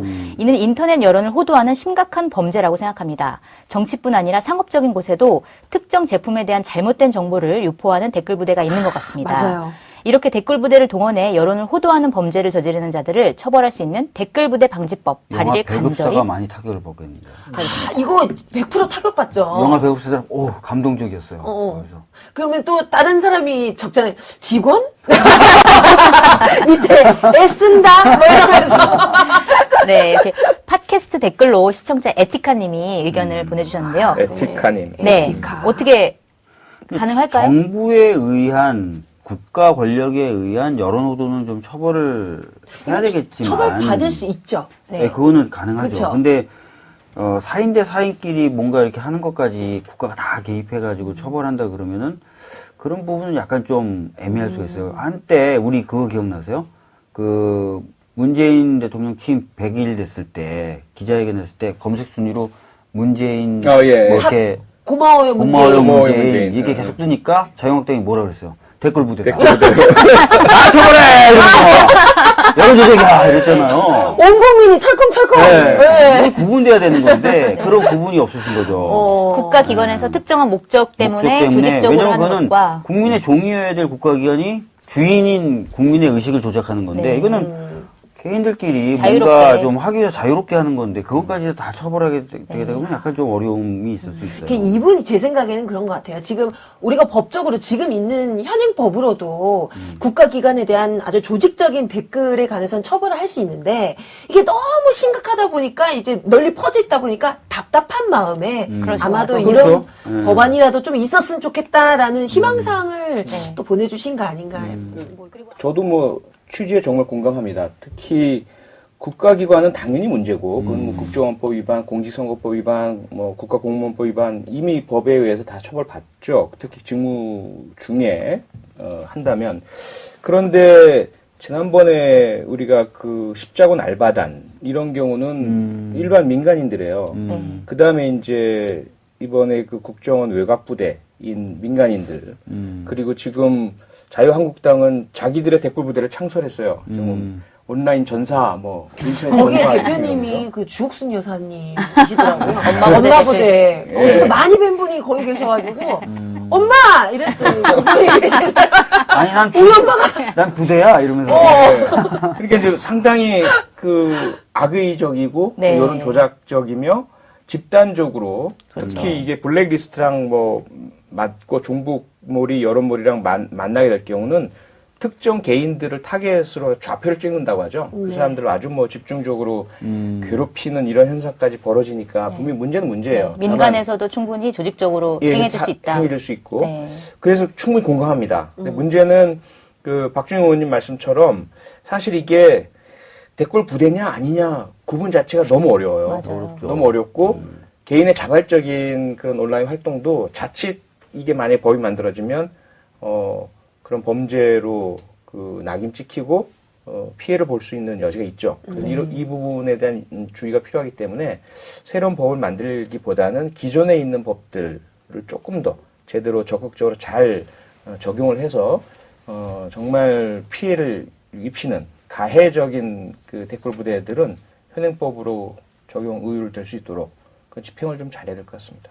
네. 좋은 의견 보내주셨는데요. 앞으로도 더 좋은 의견 많이 보내주세요. 저희 어디에 의견을 보내주시냐면 저희 페이스북 페이지가 있습니다. 박주민 송채경화의 법 바리바리 페이지 찾아서 좋아요 눌러주시고요.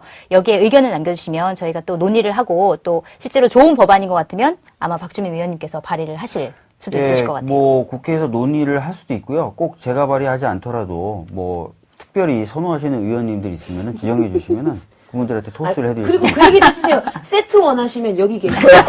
세트법 전문. 세트 메뉴. 세트법 전문이십니다. 짬짜면 항상 좋아하시고. 예. 세트 메뉴를 좋아합니다. 네. 오늘 참석해주신 이제 표창원 의원님, 그 다음에 곽현아 씨 감사드립니다. 네, 다음 시간에도 더 알찬 내용으로 여러분들을 만날 것을 약속드리면서 오늘 박주민 송채경화의 법 바리바리 여기서 마치도록 하겠습니다. 감사합니다. 할 수 있는 상태가 아니다. 그런 자유를 우리가 부여해 주지도 않았고, 그런 권리를 부여해 주지도 않고, 그런 어떤 뭐 능력을 우리가 인정해 주지도 않는 상태다 보니까 그들이 어떤 행동을 한다면 그것은 범죄 고의를 가지고 있다고 볼 수 없는 거다라는 거죠. 하지만 중학생이 되면서부터는 다르다. 중학생이 되면서부터는 일단 부모 품에서 벗어난다고 봐야 될 것이고, 그들끼리의 그런 뭐 자율성과 집단성 이런 것들이 형성되기도 하고요. 청소년기로 들어가기도 하고, 그러다 보니까 14세에서 요즘 가장 큰 문제가 되는 게 부산 사건도 그렇고, 같은 중학교 1학년인데 같이 집단적인 범죄를 저질렀는데 그 중에 일부는 나이가 개월이 빨라서 14세가 넘어가. 생일이 빨라서. 생일이 빨라서. 일부는 오히려 더 주도적이고 오히려 더 가혹한 행위를 했는데 아직 만 14세가 안 된 경우가 생기는 거예요. 이런 이제 모순들을 보면서 그 연령을 이제 14세가 아니라 우리 학제에 맞춰서 일단 중학교 1학년이 되는 어떤 최저 연령대 수준 정도로 낮춰야 되지 않겠느냐. 근데 그 부분이 이제 13세냐 12세냐의 어떤 논쟁은 있을 것 같아요. 그래서 이런 부분들이 하나가 있고요. 두 번째는 형사 미성년자의 나이를 줄이는 게 하나의 이슈고. 두 번째는 촉법 소년의 하한 연령을 낮추는 문제가 있는 거죠. 지금은 10살에서 더 낮추는. 10살에서 더 낮추는 거. 그것도 사실은 12세였어요. 그 촉법 소년의 하한선이. 그런데 워낙 이제 12세 미만의 11살, 10살 해당되는 어린이들의 그런 뭐 범죄 행위들이 많이 발생을 하고 그런 이제 변화들에 있어서 더 낮추자라는 얘기가 좀 나오고 있는 거예요. 그래서 이런 그 논의들을 우리가 한번 얘기는 해볼 수가 있지 않느냐라는 거죠. 형벌이 교화형이에요. 그러니까 뭔가 교육을 시킨다는 의미예요. 근데 교육이 작동을 하려면 또 형을 받는 사람이 그 교육을 통해서 바뀔 수 있는 능력을 갖춰야 된다는 거예요. 인지 능력이 그 정도 그게 된다는 거죠. 형사법적 용어로 책임 능력이라고 하는 건데요. 네.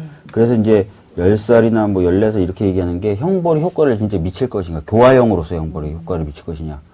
그래서 여기에서 이제 대안이 하나가 있어요. 뭐냐 하면 어린 나이 연령대가 저지르는 범죄. 네.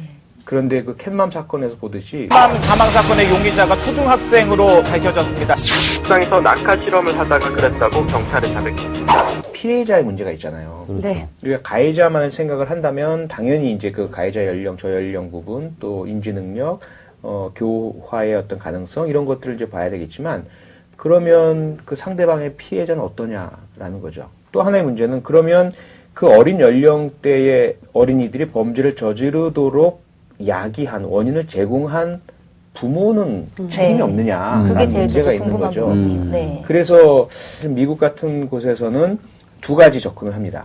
하나는 미성년자 자녀의 범죄 행위의 원인을 제공한 부모를 처벌하는 규정이 하나가 있고요. 네. 두 번째는 원인 제공을 하지 않아도 Poor Parenting Law라 그래서 부모로서 해야 할 기본적인 애정과 관심과 또는 관리를 하지 않았기 때문에 자녀가 만약에 범죄를 저지른다면 그런 범죄 행위를 하는 것도 모르고 또는 뭐 부추기거나 방치하거나 어떤 행동을 하지 않았다 하더라도 부모의 책임을 묻는 그런 법이 제정되어 있습니다. 그래서 부모의 책임도 형사처벌이에요. 네. 네, 그런 법들이 있어요. 그래서 어쨌든 이 형사처벌 가능 연령을 낮추는 방법이건 아니면 부모에게 책임을 지우는 방법이건 피해자 입장에서 본다면 누군가 책임을 지도록 하는 것은 필요하다는 거죠. 지금 현재 우리나라에서는 어떤가요? 그러니까 10세 이하의 아이가 범죄를 저질렀을 경우에 부모한테 책임을 묻는 어떤 제도가 있는 건가요? 없죠. 민사상의 손해배상 청구 소송밖에 없는데 민사상의 그 손해배상 청구 소송을 하려면 인과관계가 입증이 돼야 돼요. 그러니까 무조건 어린 자녀가 범죄했다고 부모가 바로 배상 책임이 지어지는 것이 아니라는 거죠. 지난번에 저한테 들어온 민원 중에 하나가 뭐냐면 8살 초등학교 1학년 자녀래요. 근데 수영장에서 뭔가 시비가 붙었대요. 다른 자녀하고. 근데 그 엄마가 자신의 그 아들한테 너는 형사 미성년자라서 아무런 처벌도 안 받으니까 가서 저놈 주워 패버려. 이렇게 얘기를 하더라는 거예요. 정말요? 예, 그걸 또 명시적으로 얘기를 하면서 그래서 그 엄마가 너무 깜짝 놀라가지고 만약에 이제 그러한 일들이 아주 예외적인 경우이긴 하지만 우리 사회에서 벌어지고 있는 이 현상에 대해서 뭔가 부모들이 자신의 자녀의 행동에 대해서 책임을 진다는 그런 어떤 그 법적인 기준은 필요할 것 같아요. 예. 우리나라는 그러니까 이제 행위자 처벌주의라서 네. 행위를 한 사람을 처벌하는 것을 원칙으로 하지 그 행위자의 뭐 부모라는 이유라든지 네. 이런 것으로 처벌하는 건 극히 예외적이죠. 뭐 교사를 했다든지 범죄를 네. 범죄를 하라고 이제 부추겼다든지 범죄를 도와줬다든지 이런 것들 말고는 거의 처벌하는 경우가 없어요. 그게 사실은 소년법만으로 되는 문제가 아니에요. 네. 법에 대한 관심이 우리 사회를 바꾼다. 박주민 송채경화의 법 바리바리 오늘 세 번째 시간입니다. 안녕하세요. 저는 한겨레 21 송채경화 기자입니다. 안녕하십니까. 법 읽어주는 남자 박주민입니다. 막았또. 아니, 왠지 뭐 뒤에 말씀 더 하실 것 같아가지고. 예. 기다렸다가 하느라고. 사실은 한마디 하려고 그랬는데 무슨 말씀 하시려고요? 생각이 안 나더라고요. 의원님 오늘 세 번째 시간인데 네. 똑같은 옷을 계속 세 번째 연속으로 입고 오셔가지고 네, 아마 앞으로도 한 3번쯤은 더 보실 거예요.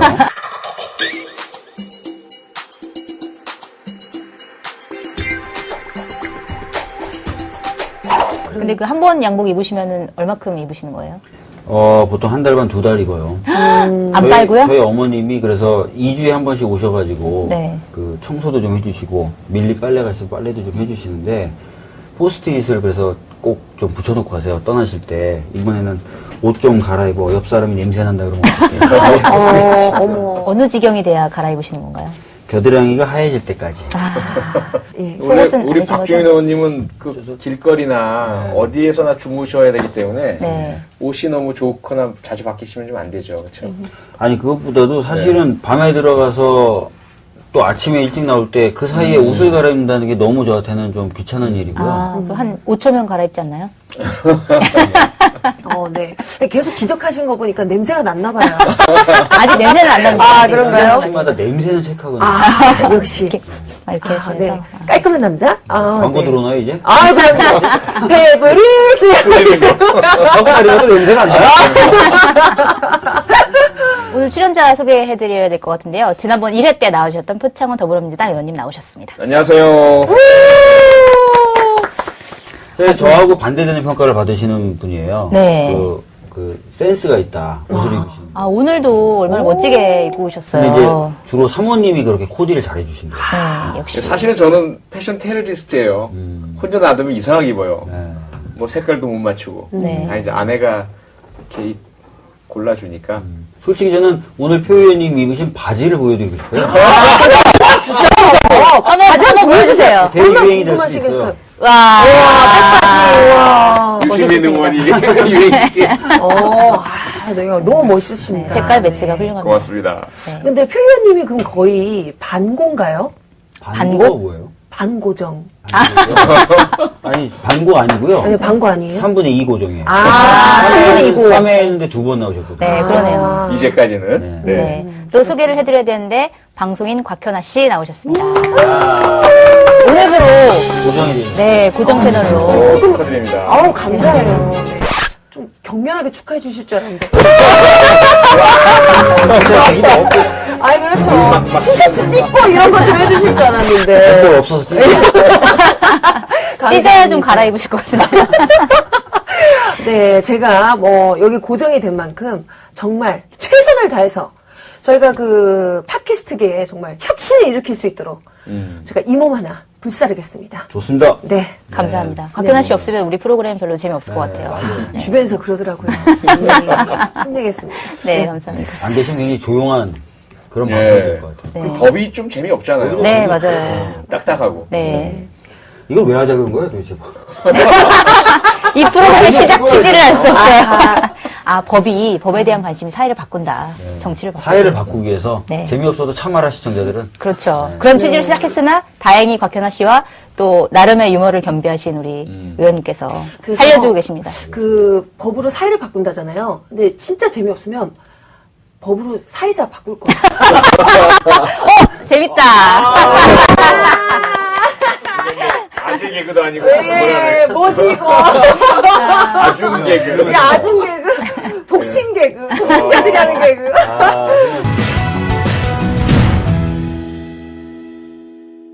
오늘 주제로 한번 들어가 봐야 될 것 같은데 요새 그 청소년 폭력 사건이 굉장히 많이 벌어지고 있잖아요. 그래서 특히 강력 범죄, 뭐 살인까지 나오는 그런 범죄들이 많이 일어나고 있는데 어떻게 표 의원님은 자녀분이 있으세요? 네. 지금 어떻게 몇 살인가요? 두 분 다 아드님이셨죠? 아니요. 딸, 아들. 죄송해요. 딸이 대학교 1학년, 아들이 중학교 3학년. 아드님은 이제 청소년이시군요. 예. 근데 아니, 아드님이 축구 선수시잖아요. 네. 네. 중학교 3학년 축구 선수고요. 표 의원님 아드님은 이제 축구 선수고 또 예. 아빠가 경찰 출신이다 보니까 함부로 누군가 못 건드릴 것 같아요. 뭐 맞고 다니거나 그러진 않을 것 같아요. 예, 아직까지는 맞지는 않았는데, 근데 이제 제 딸은 오히려 반대로 어린이집, 유치원, 또 초등학교 저학년 때 자기보다 한두 살 많은 오빠들이 뭐 놀리거나 조금 이렇게 괴롭히거나 그러면 네. 그냥 막 이마로 받아버려가지고 코피를 터뜨리고. 네. 따님이 이제 표 의원님을 닮으셨군요. 예, 저를 닮고 제 아들이 또 엄마를 닮고 좀 그렇습니다. 또 이제 박주민 의원님 한번 또 얘기해 주시죠. 이 사건들을 한번 들여다보면 왜 그러면 인천 사건, 왜 부산 사건, 왜 강릉 사건이 났느냐. 첫 출발은 저는 가정이라고 봅니다. 가정에서 이 친구들이 대부분 그 가해자들이 거의 저는 확신을 하는데 어떤 형태로든 아동학대의 피해자라고 저는 생각을 해요. 아주 명시적인 신체적 학대를 당했건 아니면 방임이라는 그들이 꼭 받아야 할 애정과 관심을 받지 못했건 간에 가정에서 처음 문제가 생겨서 그 다음에 이제 학교로 옮겨갔다고 봐요. 그래서 이제 제가 준비하는 것은 처음에 아동학대의 처벌에 관한 특례법에 대한 개정부터 시작을 하려고 합니다. 그래서 아동학대 행위자들에 대해서 좀 더 강한 국가의 복지적 개입이 이루어지도록, 그리고 피해자에 대한 보호가 이루어지고 친권이나 양육권에 대한 국가의 어떤 그 제한 혹은 박탈 등이 좀 더 용이하게 이루어질 수 있도록 하고, 그 다음 단계로 이제 학교폭력대책법에 대한 그런 그 개정, 아울러 교육법에 대한 개정을 통해서 네. 교사가 되는 분들은 교사 양성 과정에서 반드시 학교폭력, 아동학대, 성폭력 등을 포함한 아동, 청소년, 학생들에게 발생할 수 있는 문제를 발견하고 상담하고 교육적 차원에서 해결해 줄 수 있는 능력들을 배양하도록 그렇게 개정을 할 예정입니다. 지난번에 우리가 조승희 이 사건을 준비했잖아요. 미국 버지니아 공대에서 우리 한국계인 8살의 이민간 그 학생이 32명을 살해한 끔찍한 사건이 발생했고,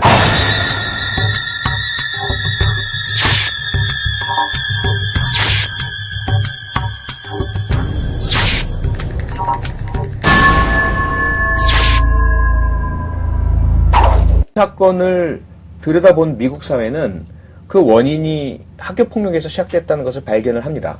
외국에서 이민 온 영어의 서툰, 그리고 외모가 다른 학생들과 다른 이 조승이라는 어린 학생에 대해서 그가 갔던 미국의 초등학교에서는 따돌림을 한 거죠. 불링, 놀리고, 거기서부터 아이가 상처가 생긴 거예요. 그리고 가정에서는 그것을 풀어내주지 못했고, 그 문제를 발견을 하면서 이 조승희에 대한 비난만이 아니라 문제 원인을 찾아 들어가서 학교 폭력에 대한 근본적인 해결책들을 적용하기 시작을 합니다. 그래서 우리 같은 경우에는 그동안 너무 학교라는 현장은, 교육이라는 것은 수월성, 경쟁, 입시, 진학 여기만 초점이 맞춰져 있었던 거죠. 그 이외의 학생들의 인성 발달, 보호, 폭력의 문제, 따돌림의 문제, 이 부분을 교육 차원에서 해결하려는 노력들이 사실은 그동안 너무 없었다고 볼 수 있어요. 이 해결이 일단 돼야 돼요. 그 다음에 이제 학교에서 그럼에도 불구하고 다 소화는 안 될 거 아니겠어요? 이 부분 이제 소년사법 체계 내에서 다뤄줘야 되죠. 이 부분이 이제 소년법의 영역입니다. 그럼 소년법이 뭐가 문제냐? 1호부터 10호까지의 그 처분, 형사처벌 대신에 내려지는 이 처분들이 소년원을 제외하고는 실효성이 없다는 거예요. 소년원이 가장 센 처분. 가장 센 처벌이고 그마저도 상한이 2년입니다. 최근에 이제 그 천종호 호통 판사님. 호통 판사님. 네, 굉장히 유명하시죠? 아닙니다. 아니, 여기 자기들끼리 문이 지금 일진 아닙니까? 그게 바로 일진이에요.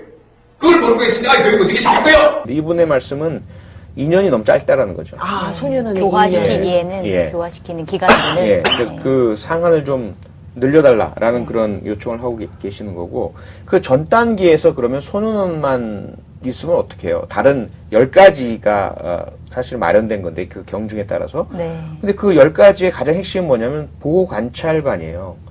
보호관찰, 이번에도 문제가 됐었죠. 예, 보호관찰관이라는 사람이 독특한 영역의 역할입니다. 이 청소년 범죄자나 아니면 집행유예 형을 선고받은 사람들, 이 사람들이 사회 내에서 생활하면서 교화가 되고 사회에 적응하고 범죄를 저지르지 않도록 도와주는 역할인데, 그 사람들의 숫자가 너무 작아요. 전국에 있는 보호관찰관이 평균적으로 한 분이 130명을 담당을 합니다. 130명, 근데 한 이거 명이요? 제대로 관리를 못하는 이게 어떻게 관리가 되겠어요? 이번에 부산 여중생 사건도 그래서 보호관찰 대상이었는데 상태였어요. 부모에 대한 교육은 없나요? 그게 없어요. 그러다 보니까 네. 이제 그런 부모의 책임, 부모가 교육을 받거나 혹은 부모가 잘못한 부분에 대해서 처벌을 받거나 배상을 하는 이런 부모 책임 영역을 소년법 개정안에 넣고자 하는 거죠. 넣으실 예정이시군요. 예. 근데 이제 그 부분에 있어서 약간 걱정되는 것도 있긴 있어요. 그러니까 사실은 예방을 위해서는 가정이 잘 돼야 되고 부모들의 역할을 중시하는 것도 좋은데, 그 부모에게 어떤 벌금, 과태료 같은 거 물리는 것이 오히려 이 부모가 이 자녀들에게 더 가혹하게 대하게 되는 하나의 심리적인 동기가 된다든지 유인이 될 수도 있지 않겠나 하는 생각이 좀 드는데요. 우리가 이제 가정보호, 아동보호 혹은 그런 가족 관계 내에서의 줘야죠. 자제분. 없어요. 아, 아직 없으세요? 네. 그럼 앞으로 계획? 계획은 있는데요. 네. 내년쯤에 한번 시도를 해볼까. 그러시군요. 딸을 원하세요? 아들 원하세요? 뭐 지금은 생기기만 하면 뭐든 다 좋죠. 그렇군요. 네, 박주민 의원님 닮은 딸을 꼭 낳으시길 바랍니다. 뭔 소리예요 지금? 네. 너무 왜 좋아서. 화를 내시죠? 난 박주민 의원님 너무 좋아서. 왜 화를 내실까? 예쁠 것 같은데. 저도 너무 좋아서. 네. 좋아라. 저 닮은 딸이라니. 꿈에도 나오겠네. 너무 착하고 예쁠 것 같아요. 그러니까 네. 옷 안 갈아입고 딸이. 길바닥에서 나고. 그 인천 초등학생 그 살인 사건도 그렇고 뭐 얼마 전에 부산 여중생 또 폭행도 그렇고 네. 해투성이가 된 여중생 사진 강릉에서의 10대 집단 폭행 사건에서 8살 초등학생을 유괴해 엽기적으로 살해한 10대 소년.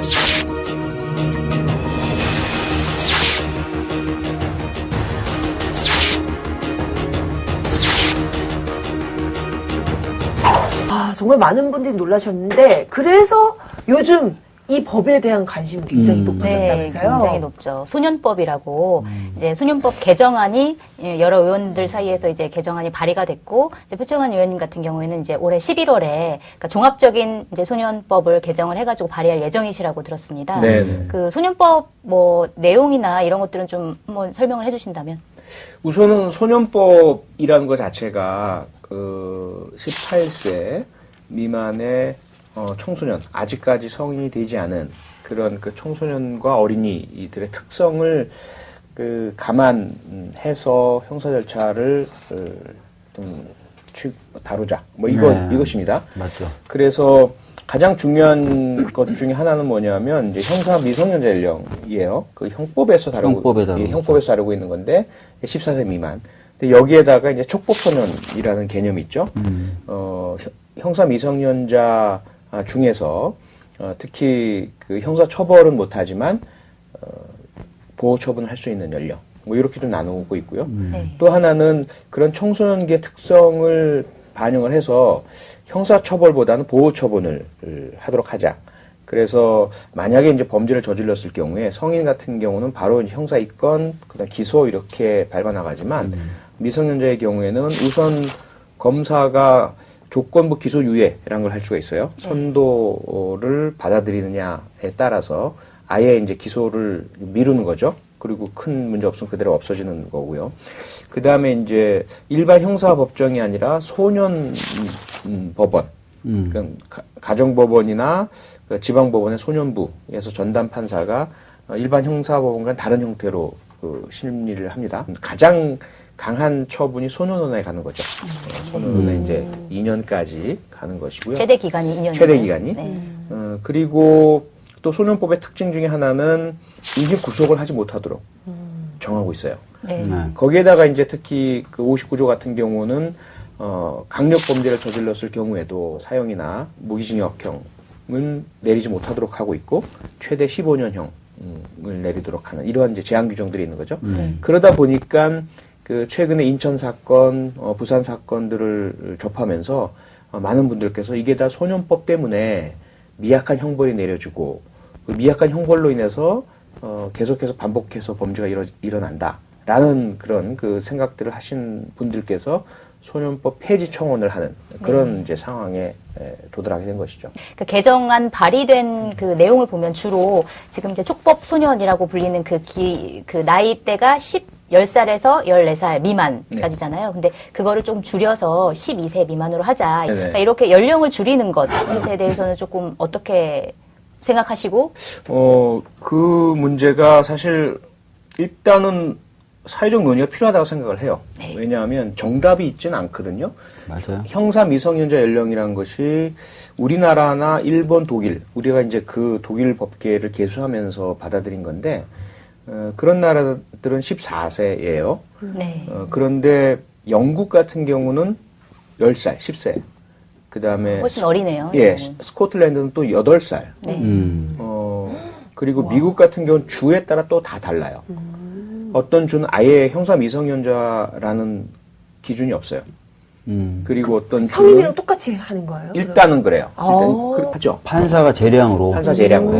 예. 소년이니까. 예. 그러니까 그게 이제 그 각 국가의 어떤 차이들이 있고, 그럼 우리는 어떠냐? 과연 우리는 무엇이 가장 바람직한 나이일까? 초등학교를 졸업하기 전까지는 아직까지 완전한 보호 대상이어야 한다라는 거죠. 그들 스스로가 범죄 행위를 개선을 하고자 하는 것이잖아요. 그런데 그러한 개선을 위한 접근이 제재나 처벌이 전제되지 않을 경우에 실효성을 담보 못한다는 문제가 있어요. 아, 무슨 얘기가 있어요? 그러니까 먼저 예. 교육을 받아라. 그렇죠. 무조건 교육을 선행하되 교육을 안 받거나 의무를 이행하지 않으면 넌 처벌될 수 있다라고 해서 교육의 효과를 높이겠다. 그렇죠. 제가 뭐 큰 도움이 되려는지 모르겠지만 그 교육 내용에 대해서 한번 생각을 해본 적이 있어요. 큰 도움이 될 것 같아요. 그런 거죠. 우리 아이가 그리고 부모가 제대로 역할을 못했을 때 그리고 우리 아이가 범죄를 저질렀을 때 그 이후의 상황이 어떻게 되는지를 정말 여과 없이 현실적으로 보여주는 비디오가 하나 만들어졌으면 좋겠어요. 그래서 흡연자 금연할 때 보여주는 그런 비디오. 그렇죠. 막 폐 다 썩고 막 이빨 이게 다 나가고 이거 보면 얘 그래 전 조심해야 되겠다. 사실 그런 거 보고도 담배 피는데. 그렇죠. 뭐 그렇긴 하지만 자기 자식 얘기면 또 달라요. 자기 자신이면은 그렇죠. 뭐 그렇죠. 안 근데 돼. 좀 약간 정말 현실적인 그런 내용. 그러니까 예를 들자면 피해자의 마음 그리고 이후에 범죄를 저질렀을 때 당신네들의 삶이 어떻게 바뀔 것인지 경각심을 일으킬 수 있는 아주 초강력 교육 비디오가 하나 만들어져야 된다. 그러니까 미국 캘리포니아에서 실험을 해본 거예요. 그 청소년 범죄자들에 대해서 청소년 범죄자들만을 자꾸 처벌하고 뭐 교육 프로그램 보내고 해봐야 또 재범한다는 거예요. 네. 그래서 뭘 했냐면 부모와 같이 교육을 시킨 겁니다. 부모들의 동의를 받아서. 교육 프로그램을 그렇게 같이 운영해도 괜찮을 것 같은데요. 그러니까요. 네. 근데 거기서 이제 뭘 발견했냐면 부모들, 그 청소년 범죄자들의 부모들이 대부분 마음은 있는데 어떻게 아이들에게 교육을 해야 될지 모르고 있더라는 거예요. 부모 기술이라고 흔히 이야기를 하잖아요. 그러니까 자기들의 감정도 조절하지 못하고 자기들이 화날 때 아이들에게 화를 오히려 전가시키고 아이들이 문제가 있을 때 그 문제를 발견하고 들어주는 방법을 몰랐다는 거예요. 마음은 있는데. 그래서 그걸 이제 서로 둘이서 대화를 나누는 것부터 시작을 해서 그냥 아주 평범한 어떻게 상대방의 말을 듣는지 그리고 내 말을 감정을 표현하기 전에 참고 기다리는 것 이런 것부터 시작을 했더니 재범률이 확 떨어졌다는 이야기거든요. 그래서 예를 들어 우리가 과거에는 대가족이었잖아요. 대가족 제도 하에서 자연스럽게 학습이 되는 거예요. 어떻게 자녀에게 모범을 보이고 네, 할아버지 할머니한테 배우고 지켜보고 그런데 이제 그것이 핵가족화가 되면서 단절이 되어버리거든요. 그러면서 우리가 자연스럽게 다 부모가 되면 뭐 당연히 아이들을 어떻게 키우는지를 알 것처럼 생각을 하면 사실 그렇지 않아요. 네, 기저귀를 가는 것부터 시작해서 잠 재우는 것부터 시작해서 아무것도 몰라요. 맞아요. 정말 고립돼 있어요. 저도 육아휴직 기간에 아무도 도와주는 사람 없이 남편이랑 둘이만 애를 키웠는데 아무것도 모르겠는 거예요. 근데 이게 가족이 진짜 대가족이면 다들 이제 알려주잖아. 여기서 알려주고 여기서 알려주고. 대가족이면 이러잖아요. 애가 약간 삐뚤어지면 나도 그렇게 아범도 그때 그랬다. 나 못하냐. 차라리 나도. 그러니까 저도 아무것도 모르니까 이렇게 되는 거지? 되는 건가? 한 거에 대한 의문이 너무 많이 들어요. 근데 그걸 도와줄 사람이 아무도 없더라고요. 그 문제는 그러면 핵가족이 된 상태에서는 누가 무엇을 어떻게 해줘야 될까? 공교육 체계에서 해줘야 되는 것이거든요. 자연스럽게 생활하면서 가족에서 배우지 못하니까 학교에서 그것을 수렴해줘야 되는데 우리 공교육에서는 어떻게 그 좋은 부모가 되는지를 단 한 줄도 가르쳐주질 않아요. 네. 그게 문제인 거죠. 네, 그래서 이 부분이 바뀌어야 돼요. 그게 학교에서 못 해주면 사회교육이 돼야 되는 거죠. 저는 오히려 부모가 되기 직전의 사람들 혹은 부모가 될 예정인 사람들 그런 사람들 교육도 함께 이루어지면 좋을 것 같아요. 맞습니다. 맞습니다. 굉장히 그러니까 그게 참 안타까운 게 이제 제가 영국에서 공부를 할 때 이제 제 아내가 임신을 했어요. 저도 저런 말 좀 해봤으면 좋겠어요. 영국에서, 제가 미국에서, 어디에 주로 계셨어요? 저기 맨날 그, 은평구. 은평구. 그 얘기, 그러시면 중랑구, 되죠. 여기서, 제가 이렇게, 저 중랑구에서 공부할 때. 그렇게 하세요. 바다에서 공부할 때요. 은평구랑 달라요. 그러면. 용인이 참 좋아요. 뭐 이런 거. 네네. 깜짝 놀란 게 처음에 이제 임신을 한 사실을 알고 병원에 가서 그 사실을 확인하고 난 다음부터 이 산모를 도와주는 분이 국가에 지정돼서 집을 오시는 거예요. 오? 진짜 와요? 무료로. 지정돼요. 예, 무료로. 네. 왔어요? 영국이요? 전혀 없었습니다. 영국에서. 아, 영국에서. 네, 영국에서. 영국에서. 이게 오셔가지고는 산모의 건강을 다 체크를 하고 어머나. 철분, 뭐 미네랄 우리 하나도 모르는데 꼭 필요한 것들을 주고 상담을 또 받아요. 그러면서 아이가 나오면 우리는 이제 그 한국에서 낳지만 영국에서 나오면 아동 수당이 바로바로 지급이 돼요. 그러면서 아동 수당을 주니까 그에 따라서 부모에게 조언도 하고 따르라는 권고도 해요. 맞아요. 그럼 그건 우리가 아동수당을 돈을 받으니까 네. 의무감이 생겨서 그걸 따라가게 돼요. 그러니까 자연스럽게 부모 교육이 가능해지는 거죠. 그러니까 이제 우리 문재인 정부에서 아동수당을 처음으로 지급하기 시작하지 않습니까? 네. 그건 저는 너무나 잘한다고 생각을 해요. 아, 그러면은 우리도 아동수당과 좀 연계를 약간 해서 네. 너무 좀 치사한 것 같을 수도 있겠네. 하여튼 뭐 좀 해서 연계. 교육받을 수 있는 기회를 좀 주고, 그래서 교육을 좀 많이 받으면 약간 인센티브를 좀 더 수당에서 준다든지. 좋다. 괜찮다.